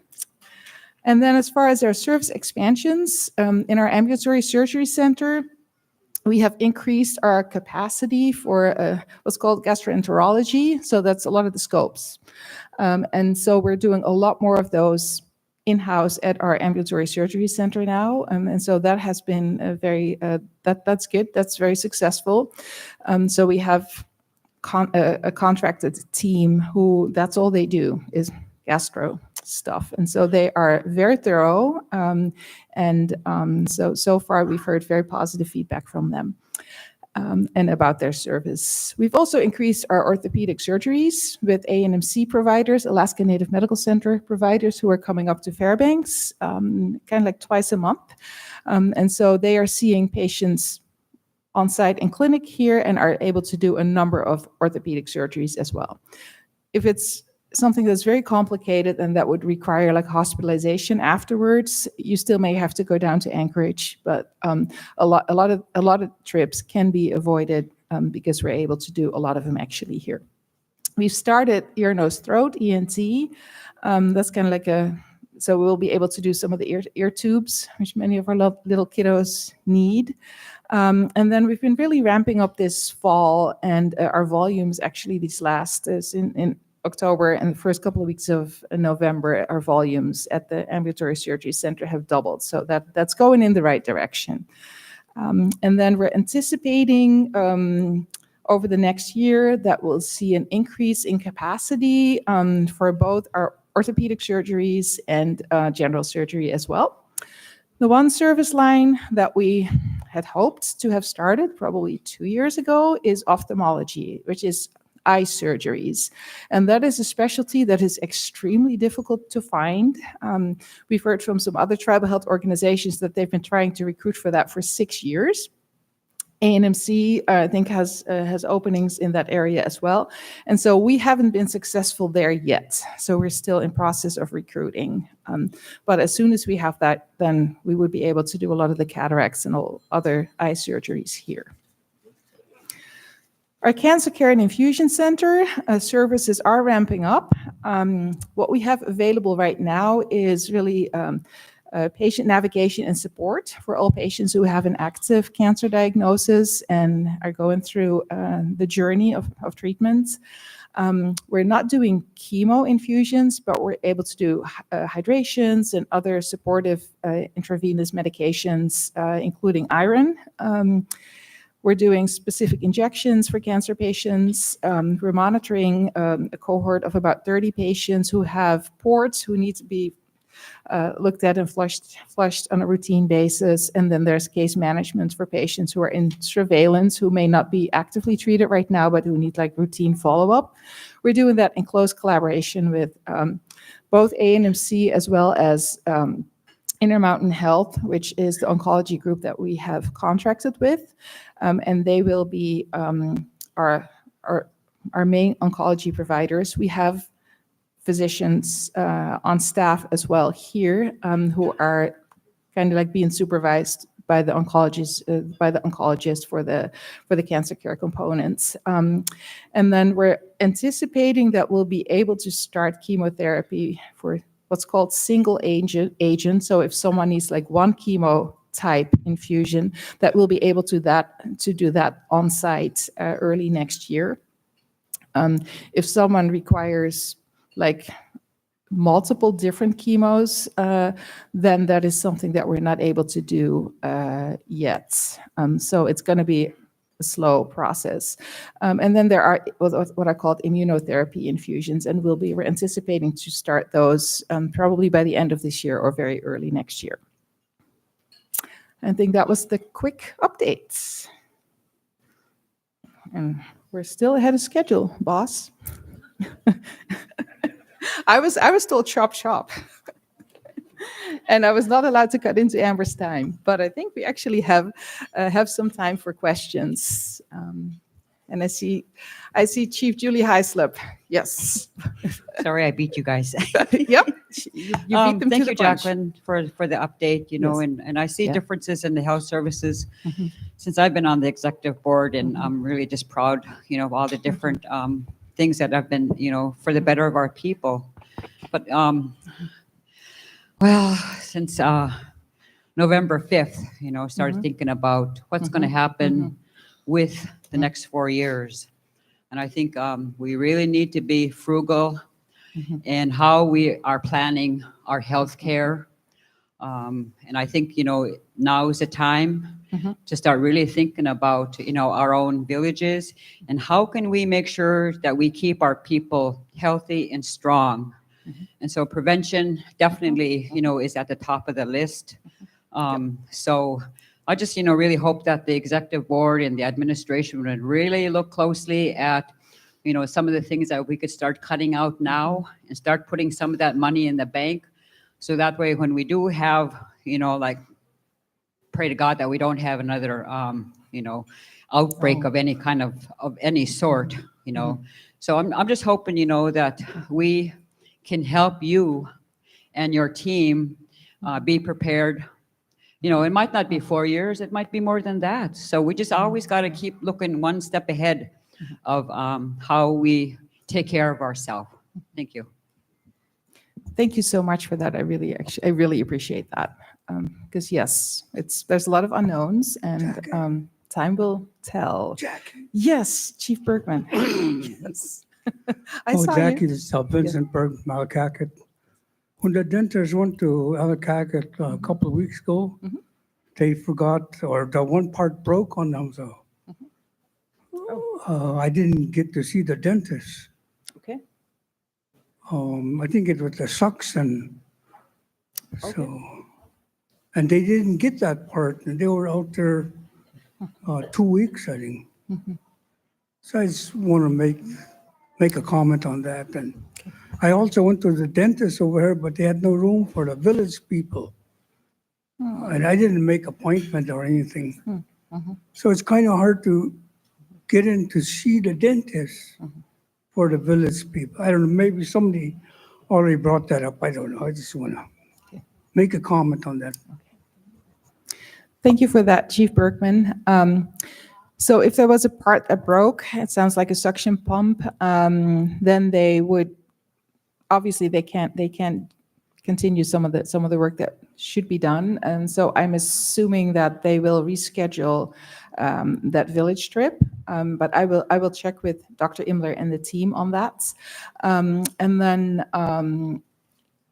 yeah, let me follow up on the specific getting in for an appointment, because if you're in town, you should be able to, I would think, get into, if there's an urgent need, you should be able to get into the dental urgent care part. If it was just like a routine follow-up, maybe that's what happened. So let me follow up on that. I forgot to mention, if someone has like a very specific situation that they want to discuss personally or from a family member, we will have we have Felicia somewhere in the room. We have our patient experience manager, Felicia Falasha. She's sitting over there in the room, and so she can take those concerns. Chief Patsy, and then Chief Karma, and I saw many hands. I just wanted to thank you for your report. You keep reporting to us at each convention, and I think that's important. I just have a recommendation. I think we should be very thankful for the healthcare we have, but we're everyday learners, so there's always room for improvement. Yes. I really think that with the current travel situation, because it's a problem that has been plaguing Chief Andrew Isaac, and we see it every day, I would recommend that you guys get an audit from an outside company to come in and look at the way you're running your travel department, and then look at the recommendations, the programs, the software that they recommend, and then implement that to change your travel department. Because many people that come in from the village, one, we have to get a babysitter. Two, we have to ask for time off work. And then if travel is doing travel just the day before, we only have 2 airlines that go into Nulato, and they serve not only Nulato, but they serve Kaikuk and Galena too. So if you're doing the travel the day before, we're most likely not going to be able to make it in. And that's lost money on TCC's part. Thank you for that suggestion. Chief Karma. I just wanted to say thank you for your report.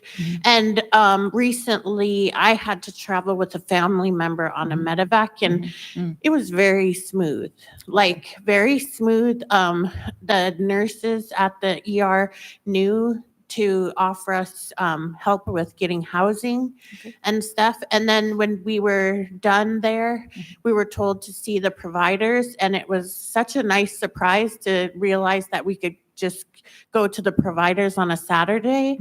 And so we can fly home first thing on Monday and not have to wait for Monday. And then, so it was very nice. And I just want to say thank you. Okay. Thank you for that. And thank you for sharing that experience, because that's how it should go.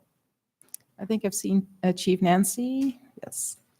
Thank you, Jackie. Thank you for, I see in your report a big improvement.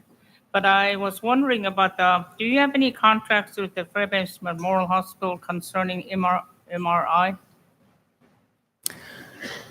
Because Alaska Native Health Consortium's waiting list is way. The question is if we have if we are able to access FMH MRI, and we are, and should be able to. And I believe that there's another, is North Star, I'm looking to the, does the other entity have an MRI in town? Yeah, I believe they do. So we are there. There's times that we are able to get certain things at FMH. Yes. I think it's important to look at that, because that's really important. If you have to be, you're told to get one, then you're on waiting list. I don't think it serves anybody any purpose. Thank you. Thank you for flagging that as an issue. Thank you. I appreciate that. Let's see. Did I miss hands here? No, then I have Darlene at the mic and then Daisy at the mic. So Chief Nancy is nodding her head twice, I believe. Daisy and Darlene have permission. Okay. Thank you. You turn it on. It appears that that mic is off. Can we get some help? Help is on its way.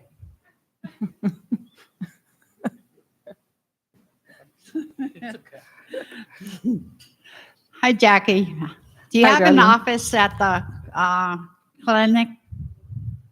Do I have an office over at Chief Andrew Isaac Health Yeah. Center? No, I don't have a set office at the clinic anymore. When we first opened it, it was a shared. There was an office space, but we had to give that up as we were growing. So where do you work out of? I work out of El Ketzler Senior and make the rounds. And your title? My title is Executive Director of Health. Urgent care. Well, first of all, I want to say that, our Indian health care is not free. A lot of our ancestors died for that. And there was a treaty with the United States with the natives, American Indians. And a lot of them died because of that. So it is not free. We don't get it free. It's owed to us till the day we die.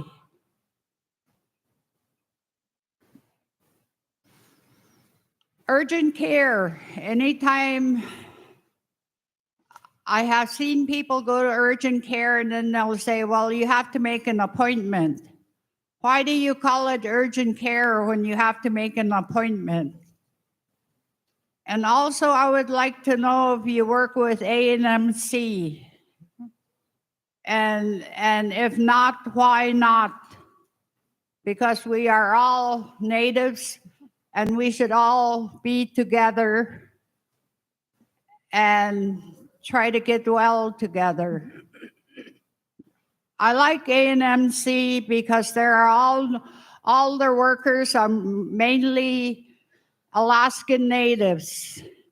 And when I go down there, I'm very comfortable because they are all Alaskan natives working mostly. And it makes me feel so good to see my own people trying to help me. And it's more, we need to train our workers more in the health division and learning how to answer phones and learning work ethics in that clinic. Mm-hmm. And I would like for you to have an office in the clinic if you're the director. And also when there's an emergency, like I have a couple right now. I just got a phone call not about an hour ago saying that I have two just turned 21 years old couple. They've been drunk for a long time and they're heavy alcoholics. They drink from the bottle. They don't mix it with water or Kool-Aid or anything. And they've been like that for weeks. And then as Native person, I know, I grew up with it, seeing it. When I was young, I remember there used to be houses where people can go when they drink a long time, because if you stop while you're drinking for a long time, you will die. We had houses where people can go to. It's mainly men at that time. They will go to this house and the woman there will take care of him, give him whiskey and water, whiskey and tea and water and mix it with sugar, and will give him probably hot moose soup and biscuits, and it'll take about a week or two and then he'll be okay. And that's how we used to take care of each other. But now I got this couple. What will I do with them? Where will I take them? Who will help me? If I take them to the clinic, will they give them shots and put vitamins into their body? Will they put water or whatever, saline into their body so they can get well for as long as they can be well? And for a treatment center, Who will help them to get into a treatment center? I do know how to do most of those things, but I can't because I'm not certified to do it. I'm certified CNAI, but I still can't do it because I don't have the needles and all the vitamins and all that. But we need to help these people. So what are you going to do? Or what am I going to do with these two? Where am I going to take them? Because when I call up detox, they say detox is full. Call back in a couple days. Well, in a couple days, they might be dead. Thank you for all those. So urgent care is appointments, or you can walk in, and then, so you should be able to be seen, or they can triage, and then depending on what they find, they may ask you to do like a follow-up appointment or appointment next day. Question, if we're working with ANMC, Alaska Native Medical Center, the answer is yes.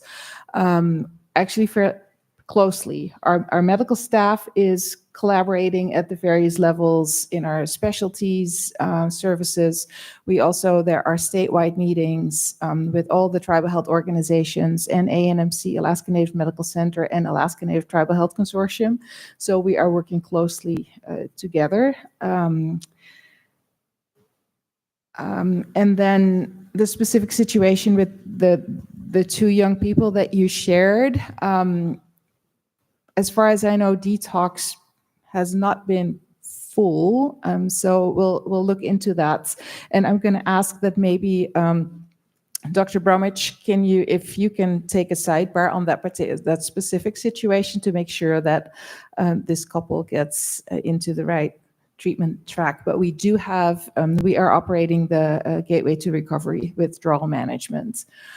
So I'll have Dr. Bromwich come find you to work through that. Thank you. And I think I captured all your questions. And then we'll go to Daisy, who was also recognized by Chief James. Good afternoon. I like this part of the meeting where I get to drill Jackie in front of everybody. She's a lot of help. I'm standing up here because I want to thank Tanana Chiefs for all the help they gave me for the last 5 years. I'm able to stand up without a cane.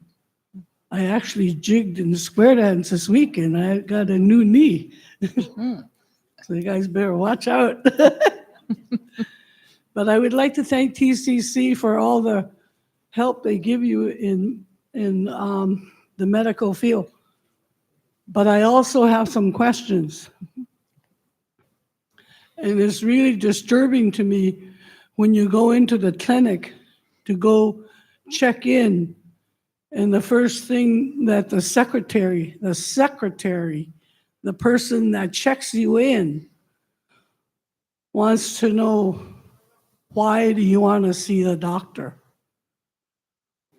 I always tell them that's between me and the doctor. You're only supposed to check me in. That's not the way they see it. They said, according to this computer, if I leave this one part out, it's not going to go back there to tell the doctor that you're there to see them. That kind of stuff needs to change. There's a HIPAA law out there that protects us as patients, supposed to be. But recently you go to Chief Andrew and all your health issues are out there in public. Something is going wrong here. I think you need to spend some money on customer service for those people.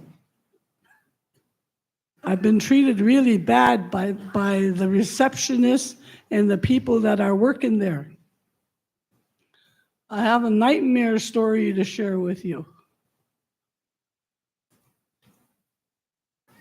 This past summer, I lost 3 people in our family from drowning. Just before then, I had eye surgery. I had cataracts, the last of my surgery. Well, my eye was healing. And with all the trauma we were going through, I prioritized my family that were in the river. I didn't prioritize myself. And so the blame is kind of like on me too. But I didn't do my eye drops the way I was supposed to.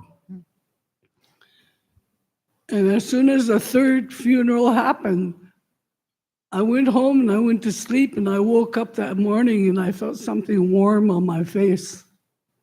I knew during that time that my eyes were swelling up. I went to urgent care. And would you like to know what they asked me, Jacqueline? They asked me, is this urgent care or is this ER?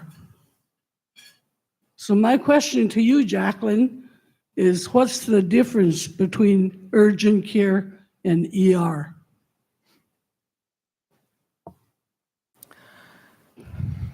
I think there's a little bit of a gray area. I think the urgent in general is something that would require to be addressed, I would say probably in the next 24, 48 hours. Emergency room is closer to like life and death, potential life and death situation. So if you're having a heart attack or you think you have a heart attack, you go to the emergency room because they are equipped to deal with that.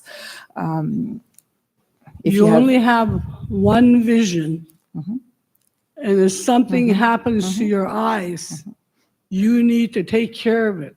Yes. And that's both urgent and ER. I'm standing there holding myself like this with blood coming out of my eyes. And that guy there is telling me that it's not ER, it's urgent care.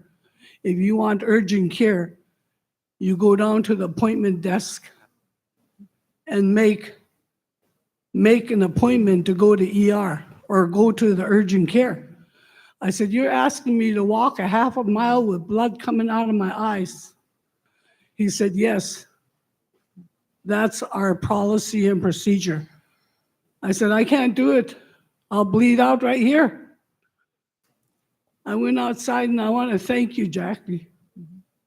I called Jacqueline and I told her what was going on. I was very lucky that there was an eye doctor there. And they found out that the stress I was going through went directly to my eyes, because my eyes were the most unhealthy part in my body. Stress loves unhealthy parts. And so they attacked my eyes. I had to get 4 eye drops of steroids a day, plus 3 other eye drops down in Anchorage. I almost lost my vision. That is really serious, you guys. You need to pay attention. You need to look at your urgent care and your ER. The guy told me that if you waited for the ambulance to take you to the ER, you're going to wait a good 45 hours. I said, are you kidding? This is ER. I'm standing there with blood in my eyes. I'm lucky there was an eye doctor there. And I do thank you for your help. But things like that has got to stop. We've gone through enough. I think you're handling our health services good, but we need improvements and we need to work it out together. I have a lot of nightmare stories that pertains to just me. I have more stories with people coming to my house all the time. But things like that have to change. And how many doctors do you have at Chief Andrew? Doctors, not PAs. There's doctors in family medicine specific. What is the current number? And I'm sorry, Dr. Bromwich just may have missed the question because he was helping. I want to know how many Yep. doctors, how many licensed doctors do you have at Chief Andrew Isaac? I don't- Not PAs. I understand. Everybody knows what a PA is because that's who they get to see. We're the guinea pigs for them. All our doctors are licensed, otherwise they wouldn't be able to work. So everyone is licensed, and they may have a specialty license in specific So how many specialties. doctors at do this you have on point? board 20? About 20 for family medicine. to cover how many Chief Andrew Isaac patients? 20 So- doctors plus how many patient assistant or PAs, whatever they call them? We probably have about double that, 40-ish. I think maybe you should, I mean, I could be wrong. I stand to be corrected. But I think that we might have to start putting some of our third-party billings to hire some special doctors. We barely see doctors. We're lucky if we see PAs. And so thank you for those comments, Daisy. And so we are working on kind of like that ratio, and we have worked on that. In our family medicine teams, we are also kind of like looking at how we pair our physicians with our advanced practitioners, our PAs or nurse practitioners together. And there is a lot of collaboration. So people are not working in silos, but I hear you, there is room for improvements. There's always room for improvements. And that is what Dr. Bromwich, Dr. Hornberger, and Dr. Jay are working on with the various, both family medicine groups as well as our specialty providers. We also have internal medicine providers, and we're ramping up there. I think do we have 3 now? 4? Internal med? So 2. Yeah. But we have 2, but there is another one coming. Yes. Yeah, there's another one coming. And so we are increasing in kind of like those specialties as well. But yeah, that's where we're at. Thank you, Daisy. Chief Woods. Oh, it's not on, I'm sorry. Do we have a dead mic? Oh, Shauna, do you have a mic? Oh, no. Chief. Oh. Hey. Oh. Mike's coming your direction. I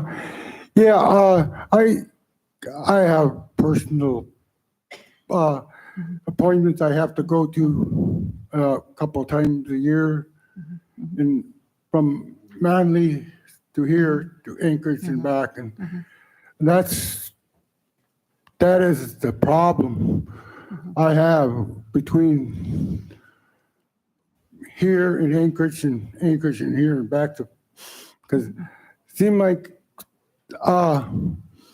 they don't communicate very good. And it's really, really stressful sometimes because you're worried about getting there on time. And, by the time you get there, you're all stressed out. And when you're not feeling too good, that's not very good for you because you're stressed out, and then, they're trying to check you out. But you're not normal or whatever, because you're stressed.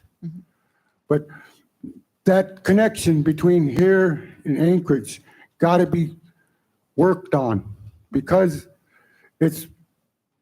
I had problems. They wanted me to stay like 4 extra days for 1 day appointment. And I called up a month before to make sure I got that travel going. Then I was waiting for it. Oh yeah, we'll get back to you before you go. So I went to my clinic because I never got no reply. And that was like a few days before, I mean, at the beginning of the week. Anyway, because I had next week, I was supposed to be there on a Tuesday. But anyway, I went there Wednesday. I said, did I get anything? He says, no, I'll call. So he called the person. Then he came back to me, but a couple hours later, he says, you got to get on the airplane tomorrow. I said, holy, that's a long time. I have to go to Fairbanks Thursday, stay in Fairbanks, then fly down to Anchorage, stay over the weekend, and then Monday, then go to my appointment on Tuesday, then work my way back home for, like, I get a shot in the neck because I have a neck problem, but that's only like a half hour. I mean, or it takes about 45 minutes because it takes about half hour to get all the way relaxed, get ready to take the shot because you have to be pretty relaxed. Anyway, but I said, no, I can't do that. I have a dog team. I mean, they can't just tell you get out of your house and go down there right then, because in the village, you can't just walk out of your house. You got to plan to go. You can't just, they just can't just, hey, you got to go. No. So I said, well, I called up Anchorage and I told them that I couldn't make it because it's just, there's no way. I can't just walk out of my house. They want me to get on the airplane at 10 o'clock the next morning. I said, no, I can't do that. But can I make another appointment? He says, yes, you can. I said, how much long? He said, about 2 weeks, I guess. He said, okay, I'll give me the date. I'll call her back. Okay.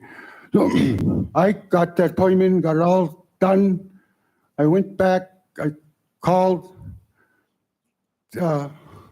travel here, and I said, hey, I got my appointment and I got everything set up. And the lady said, how'd you do that so fast? I said, I just went there and talked to them. Oh, okay, then I had it so I can go down there a day, so it's like 3 days altogether, instead of 6 or something, But that part has to be fixed because it's very stressful on a patient. And then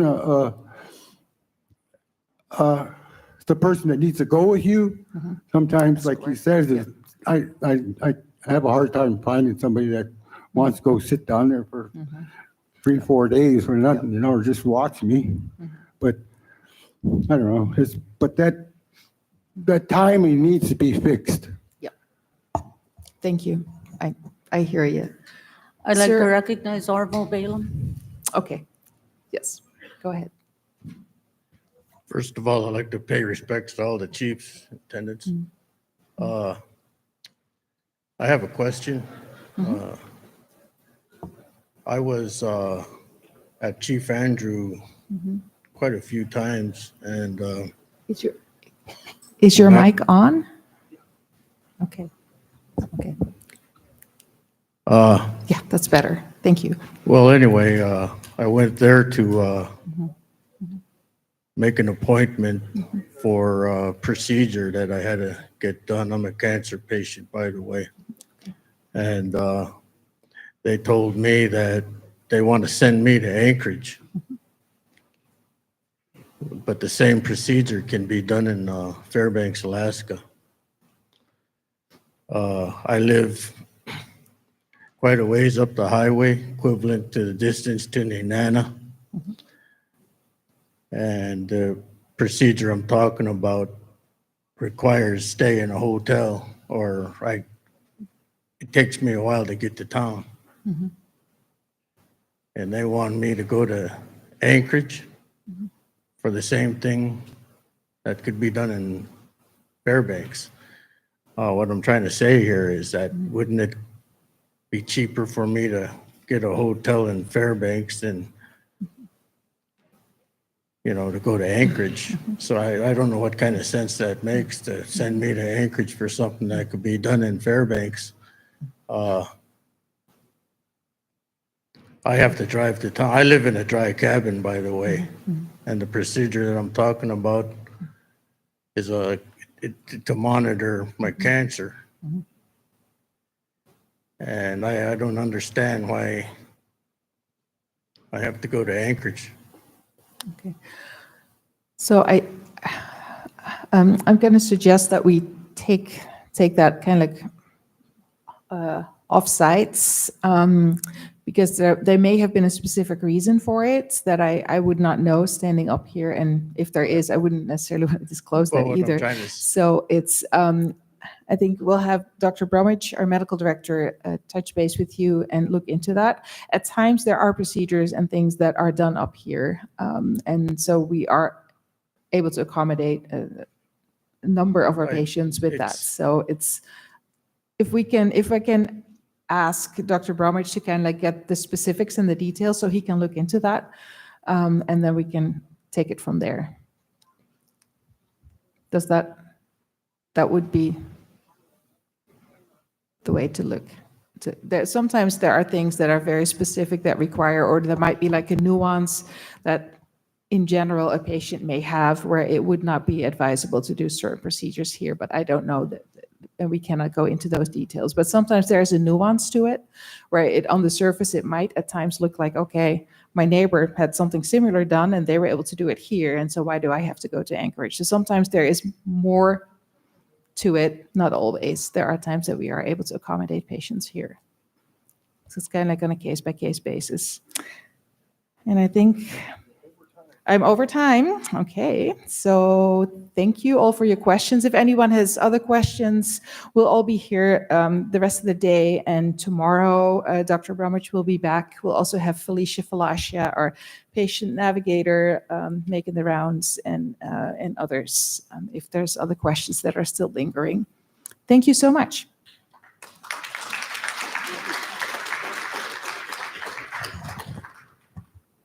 So I was reminded over on the sidelines there, the board that we have here at TCC, it's a real good working board. We work really well together. We have a lot of these same tough conversations, and tougher, where, they make sure that we're working on the right things and trying to improve things. But at the same time, I hear people say in our native way, fun and humor is also important. And so I learned from our young staff, because I didn't know how to do it, you can take pictures and personalize them into emojis. So if we can pull up our vice president. I can hear that picture, and I think I just heard it. So with that, I'll hand it over. I've got a page-long intro for this, but they're going to cover it all. So I'll have Amber and her crew come up here. Our thought was we would introduce the VPSO arming decision to all of you. Hopefully you've already been talking about it, but you'll have time tonight to think about it before tomorrow when we get into more discussion and Q&A. So right now it's just the presentation. In the morning when we come back, we'll get into Q&A and that kind of stuff to get us to a vote when we hear from all of you on what you want to do on the VPSO arming decision. So I'll hand it over to Amber.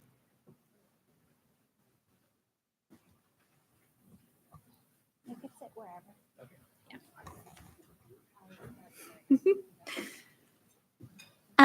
Would you be able to pull up my slides? And while they're doing that, I'll introduce myself. Good evening or afternoon. My name is Amber Vasca. My parents are James Vasca and Cheryl Peltola of Antioch. My paternal grandmother is Nastasia Wasley of Pine Mute. And my maternal grandparents are Catherine Hoffman of Napinemute and Ray Peltola of Nyack. I'm currently the Executive Director of Tribal Government and Client Services, and I will let my panel also introduce themselves. I am David Atterbury, VPSO and Interim Public Safety Manager. Good afternoon. My name is Robin Brown, and I'm the General Counsel and the Director of Compliance for Tanana Chiefs. Thank you. So we'll be going over this presentation regarding Village Public Safety Officer arming. And if there's any questions, I don't know how, I think we may have time if there's a few questions tonight, and then we can continue doing questions in the morning before hopefully getting to a decision if we want our VPSO officers armed. So the discussion of arming our VPSOs goes all the way back actually 10 years ago to 2013. And the executive board was taking on this issue, and they really focused on three things: the liability to TCC in the event there was a shooting, to ensure that our VPSOs receive the high level of training and have increased standards if they're going to be armed, and then to make sure that there's outreach to our tribes so that we can hear from tribes if they want VPSOs armed in their communities. So this past year, at the direction of the Executive Board Justice Committee, they asked TCC staff to survey our tribes to see how many were interested in having armed officers in their communities. 14 communities responded that they would be interested in having armed officers, and then 9 communities responded that they were not interested in having armed officers. So it's just about like 55% or 60% of our tribes that responded are interested in arming. And the one thing to remember as we're going through the presentation is that TCC will still respect self-determination of our tribes as to whether you want armed officers or not. If this decision is approved tomorrow, a tribe would have to say if they want an armed officer by giving us a tribal resolution saying that you're going to allow armed officers in your community.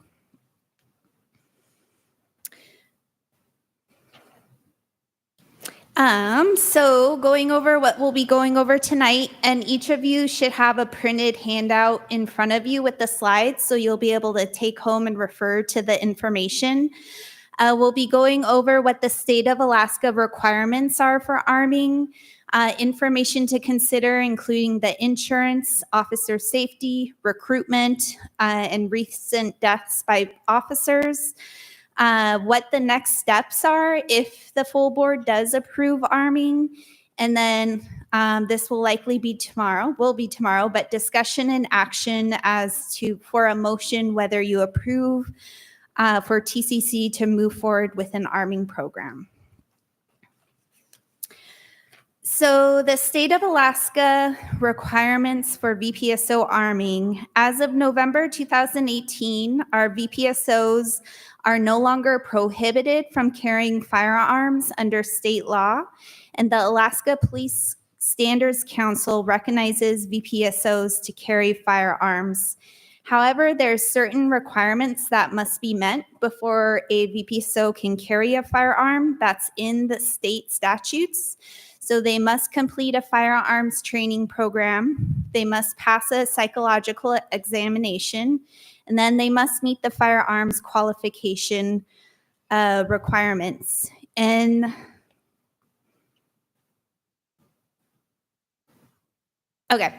then to be armed in the community, there will be 3 different requirements. So the VPSO contractor, which is TCC, must approve that we want to arm our officers. The VPSOs themselves must want to be armed, but they also must pass the requirements to be armed. And then, like I mentioned earlier, the tribe must approve via resolution if they want their VPSOs to be armed. And one thing to note is that our VPSOs can already, under state law, arm themselves. They have the authority to arm in emergency situations, active shooters, requests by a trooper or wildlife encounter. So there's different situations where our VPSO officers are already under statute able to arm. And also one thing to note is this is the state of Alaska requirements, and it's really basic.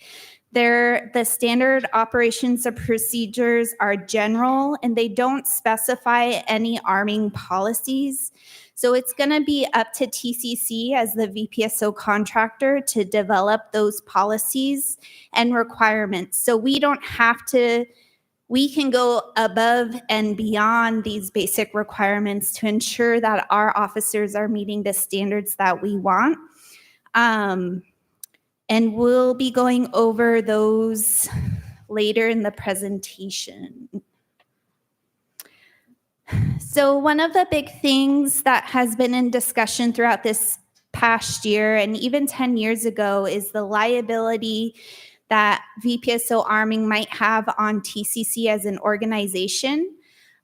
So the statewide VPSO program right now has a $10 million liability insurance, and this is shared by all 10 contractors. The insurance includes unlimited cost of defending, the payments of the settlement. So if there is a claim, they'll pay for everything, but it doesn't pay for workers' compensation. One of the risky things about this insurance is it's first come, first serve. So this means if there's claims throughout the years, those that happen earlier in the year are the ones going to be paid out. And if the first claim somehow uses all the $10 million, then any claims for the remaining of the year or for the other contractors will not be covered. So it is a little risky, but within the past 5 years, the VPSO program has only paid out $200,000 in their insurance claims. So even though we have 10 contractors, we have a relatively good track record of claims against our VPSO program statewide. We did do a lot of insurance research in the past year because before they just put it back to 10 million, but it was at $5 million about 6 months ago. And our federal tort claims isn't triggered for liability from the VPSO program. So we did insurance to see what other options are there if TCC wants to do pay for additional insurance for our VPSO program. And we're really stuck as an organization. We can't take out additional insurance because of what it says in our current insurance plan. So we either have to stay with the insurance for the statewide program, or we have to pull out and try to create a new insurance policy, which isn't realistic. We tried to get quotes. Companies were unwilling to give us quotes. So the option is for us to stay in with the $10 million, sharing with the 10 contractors. Or we could, if we don't feel $10 million is enough, we could pay for money that would increase that limit for all the contractors. Those were really the only options. One other statistic I wanted to share was on workers' compensation. So in the past 10 years, TCC has had 44 worker compensation claims for our public safety officers. And so that's a cost that TCC ourselves has to pay. And we've paid out just over $650,000.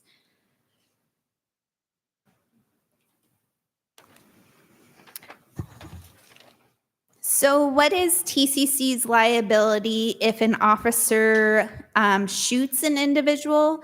It's likely that TCC will be sued, and these lawsuits are called wrongful death lawsuits, or if it was an injury, it would still be a lawsuit. So law enforcement can be sued in federal court for unlawful police killings when using unnecessary and unreasonable force, and it's based off of constitutional and civil rights. These claims can range from 7,000 to 8.5 million, and the median is about 1.2 million. And it covers, the lawsuit covers, the settlements cover pain and suffering, loss of companionship, medical expenses, loss of financial support, and funeral expenses. But like I mentioned earlier, the VPSO program has a fairly good record on claims against the program. And in the past 5 years, we've only had 200,000, but this is what happens if there were this type of situation and what our liability could be. So another part of arming our officers is ensuring officer safety. Our VPSO officers regularly encounter hostile work environments. So really, they're going into dangerous situations, and they're the ones that's running into the situation. Officers need tools to be able to feel safe that they can respond, but also that they can protect the victims. The rise in drugs, we've seen a lot more hostility when dealing with victims and perpetrators. Specifically, meth in our communities has led to more violent encounters and suspects. And they're creating just dangerous situations for our officers and community members. The FBI that does data collection on crime states that domestic violence and traffic stops are the two most dangerous calls. And domestic violence is the second highest incident that our VPSOs and our tribal peace officers respond to. And then another thing to think about is if an officer responds and is injured, that because we have a limited number of officers in our region, there's likely going to be a gap in public safety services that the community will receive. This graph just shows an outline of the number of offenses that are responded to by our TCC officers. So you can see the number one, and the orange depicts the response by our tribal peace officers, and the blue corresponds to the incidents from responded to by our VPSOs. So assaults is the highest incident that's responded to by our officers, followed closely by domestic disturbance and domestic violence. Arming our officers can also support VPSO recruitment. So TCC currently has 14 VPSO officers and 3 tribal peace officers. And not arming our officers has impacted our recruitment in the past. We had 12 candidates pull their applications in 2023 once they found out that these positions were not armed. We've also had 5 officers leave TCC in the past year. Yes, the past 2 years to other agencies due to them not being armed here.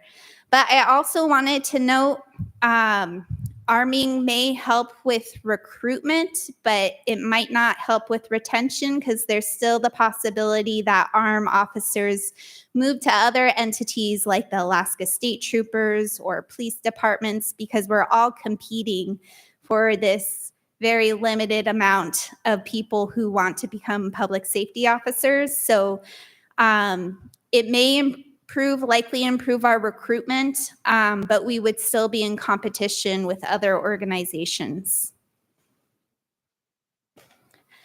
In this slide, I just wanted to share some statistics here in the state of Alaska on deaths due to police.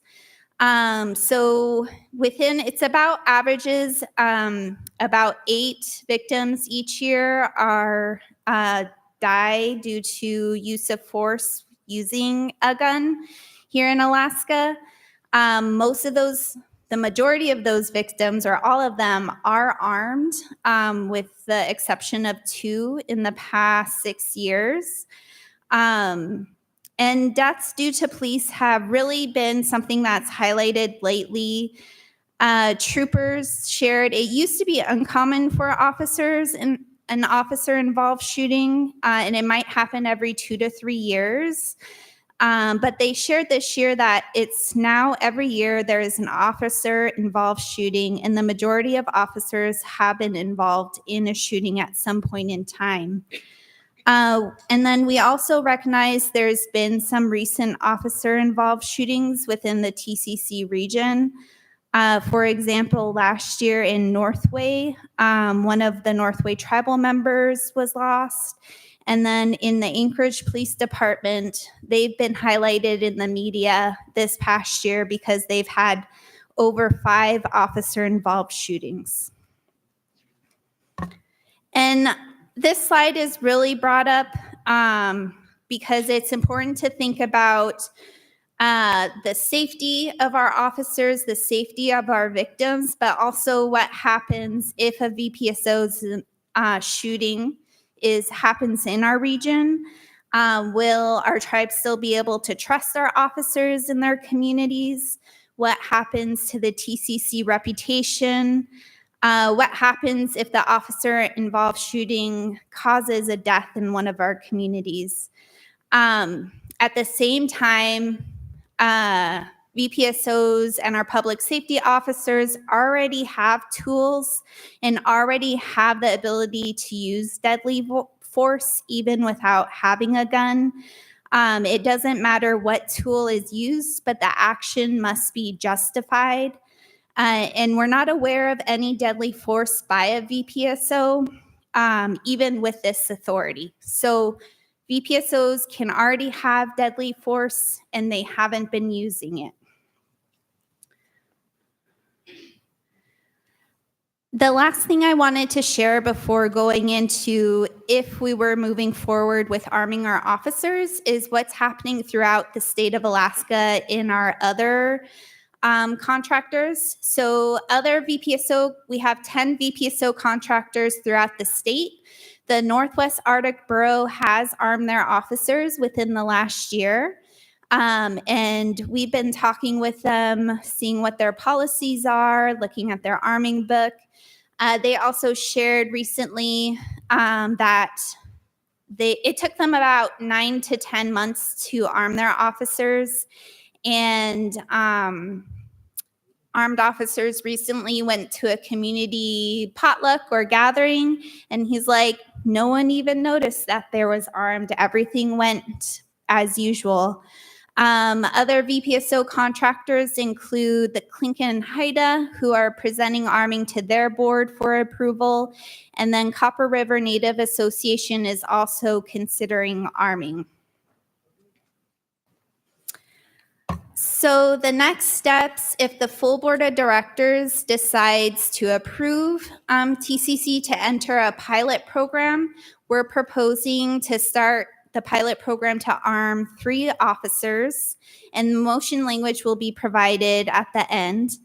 And so I just wanted to go over some of the policies, how we would qualify the officers, how are we going to purchase firearms, and then again, we have to receive tribal resolutions if a tribe does want armed officers in their communities. So I'm not going to go over all the policies on this page, but this just shows these are the policies that we're either going to have to pass or update if the full board decides to approve arming. Like I said, the state of Alaska just has general requirements, but TCC, if we want to do VPSO arming, we want to make sure our organization has the protections, and these are the policies that we see that we'll need to pass. For the cost of arming 3 officers won't actually be too much. We'd have to purchase firearms, which is just over $3,000. officer training is pretty minimal. We'll just be paying for the supplies because of our partnerships with the Alaska State Troopers. We'll have a place where we can help practice and qualify our officers, and they can also train.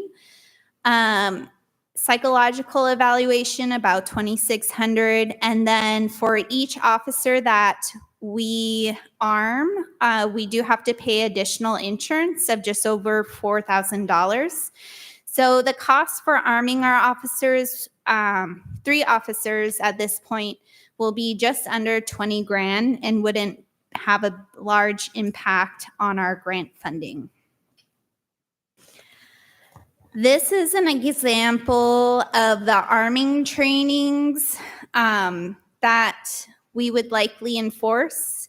And so we would have qualifying firearms 3 times a year. And qualify means it's for accuracy. So the bullet goes where it's intended. It doesn't address decision-making and whether that's the use of force or that's the tool you should be using in certain situations. It's really vital that we train our officers in the same environment to be able to make the appropriate decisions of that situation.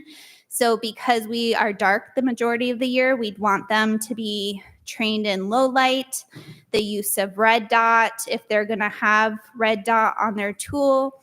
And then the use of force training will be important, and also decision making. And I am actually going to ask David if you could talk about decision making training a little. Certainly. So just about everything we do requires decision making. So that it doesn't matter whether we're using the taser or the baton or a firearm. We need the officer to be comfortable and be able to decide, is that the right tool at the right time? They also, once they've decided that that's the right tool, they also need to then evaluate the entire situation and determine what else is going on around that may impact, this tool. So there's a lot that goes into it. It's a fairly lengthy process. We spend a lot of time, a lot of scenario-based training. And so it's a really important aspect, and it's a really lengthy process, but it's an important one.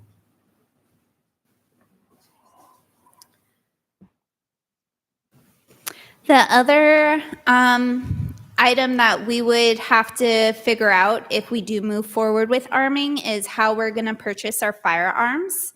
So due to the 1968 Firearms Act, it makes it difficult for corporations or nonprofits like TCC to purchase firearms. So we'll have to do a little research to see if there are methods for TCC as an organization to purchase directly from manufacturers, or if we want our eligible and qualified VPSOs to purchase the firearms.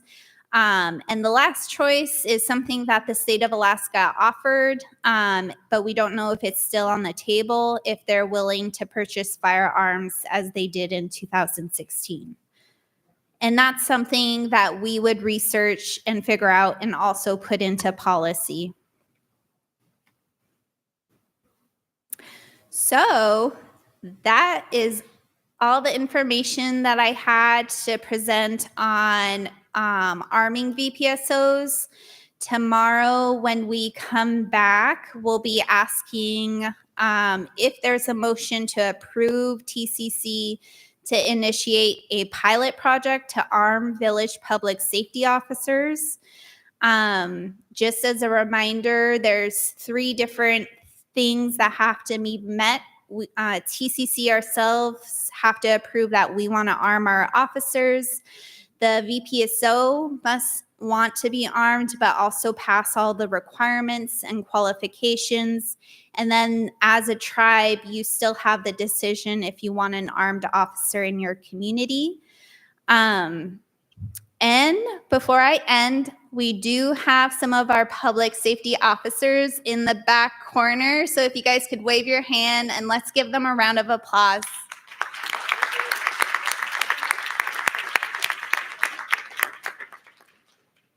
And I'm looking over at Chief if you do you want us to end here or entertain a few questions because we have some time?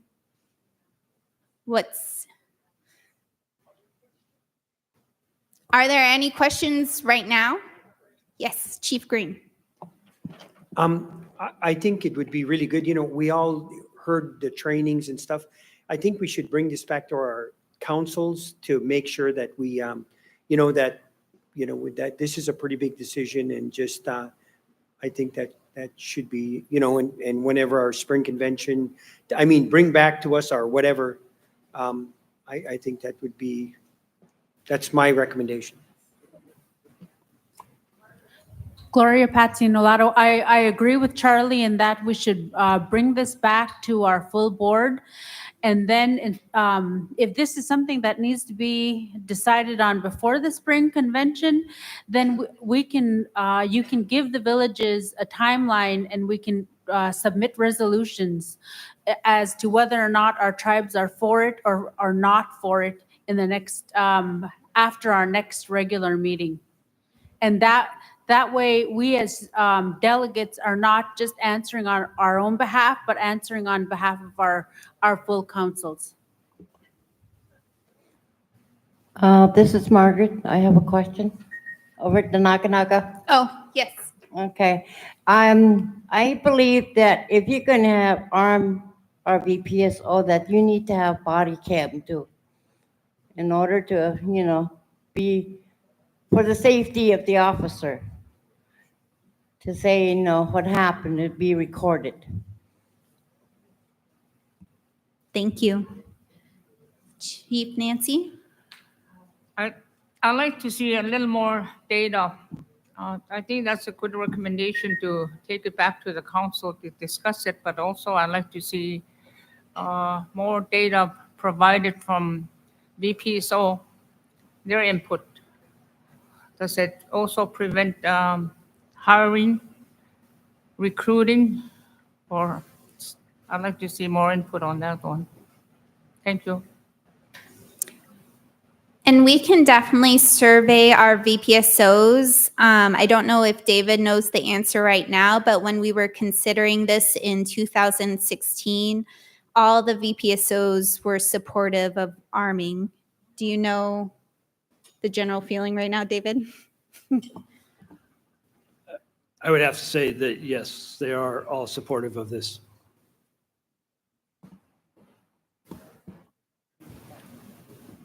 This is Sandra, Second Chief of McGrath. Did I hear you say earlier that even if we chose not to have armed VPSOs, that in certain situations they can arm themselves? Okay. Yes, so they already have the authority under statute to arm themselves in emergency situations if they encounter wildlife or if a trooper requests them to be armed.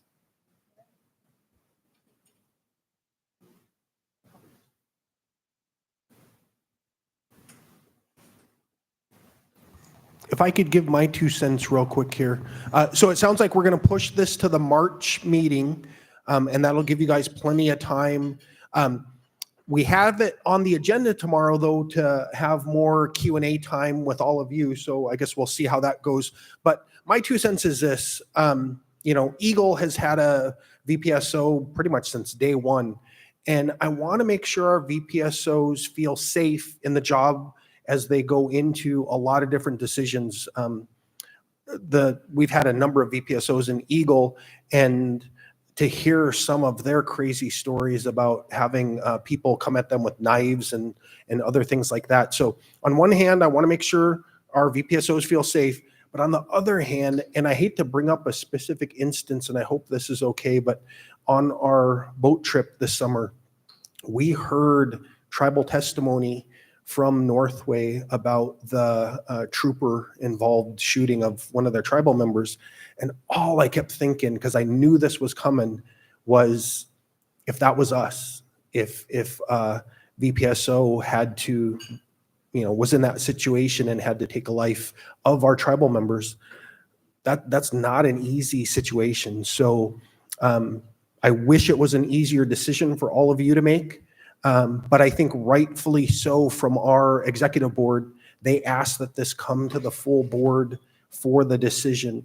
And so I just wanted to make sure that we take all of that into account by the time that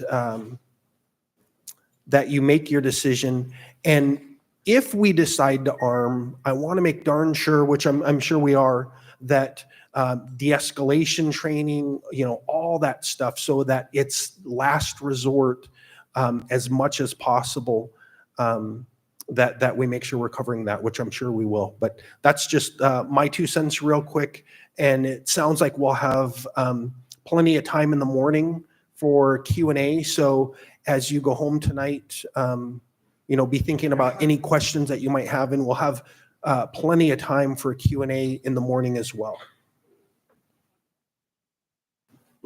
Oh, go ahead. Go ahead, Amber. I just want to bring to your attention that with the North Bay scenario, exactly, I think, is 1 year before the young man, 1 year, the young man was already taken, and a year prior to that, his dad was taken from the state trooper too. And, we have good communication with Amir and the other one back there, Abraham, yeah. And your VPSOs, they got their ways of talking with people and handling the business better than what the ASTs would do. And you could see that in the communities because the VPSOs, they go out and they sit with everybody. They cook soup with us at potlatches. They serve and they do everything that they can. And you don't see no state troopers ever going to go sitting over there. But yeah, I just wanted to clear some of that up. The little guy just didn't even get to have his life. And another thing would be good too, to keep the noise down from having your VPSOs going out and doing state troopers work, like going to find people and hand them papers and tell them they got to go to court. I don't think that the VPSO should be doing that for the state troopers. If they want to do that, let the state troopers pay the VPSO then. Thank you. Thank you. And that's the one thing about our VPSO program that we try to promote. We really try to promote community-oriented policing and having our officers a part of the community, because we understand the importance of them making those positive relationships and connections, especially with our youth.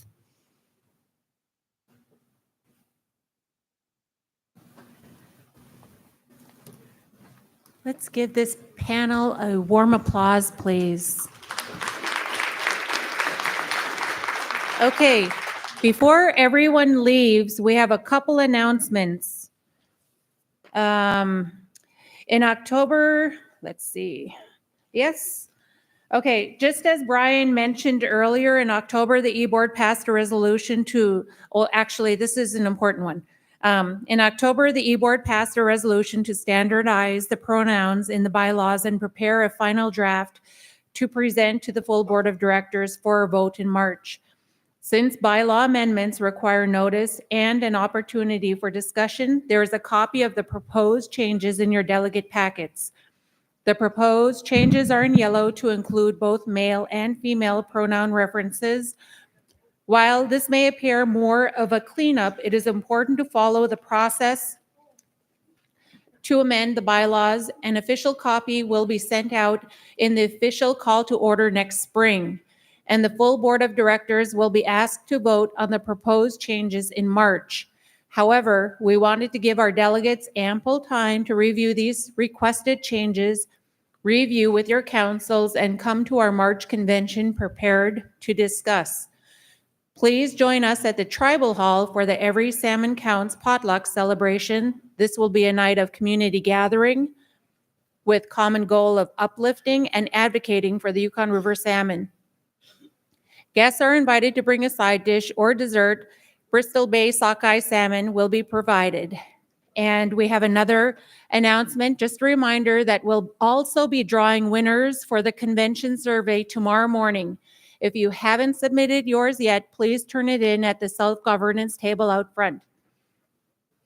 Surveys are available at the self-governance table, and there's a QR code for those who prefer to complete it online. Additionally, Employee Health will be offering COVID, RSV, and flu vaccines tomorrow morning in the Rampart Room. If you'd like to sign up, please provide your name, birth date at the self-governance table. Again, there's going to be 5 $250 gift cards. And just as our chief was talking about humor earlier, Chief Brian Ridley is known as our chief. He's also known as our president, chief chairman, but he's also known as Team Hufflepuffle, and this was him most recently. Just as Brian talked about, it's important to share humor, and so we want to remind you to have a good evening. We had a great day today. There was a lot of important discussion. Take good care of yourselves, drink lots of water, get some fresh air if you can, and we'll see you in the morning. Good night. Masi.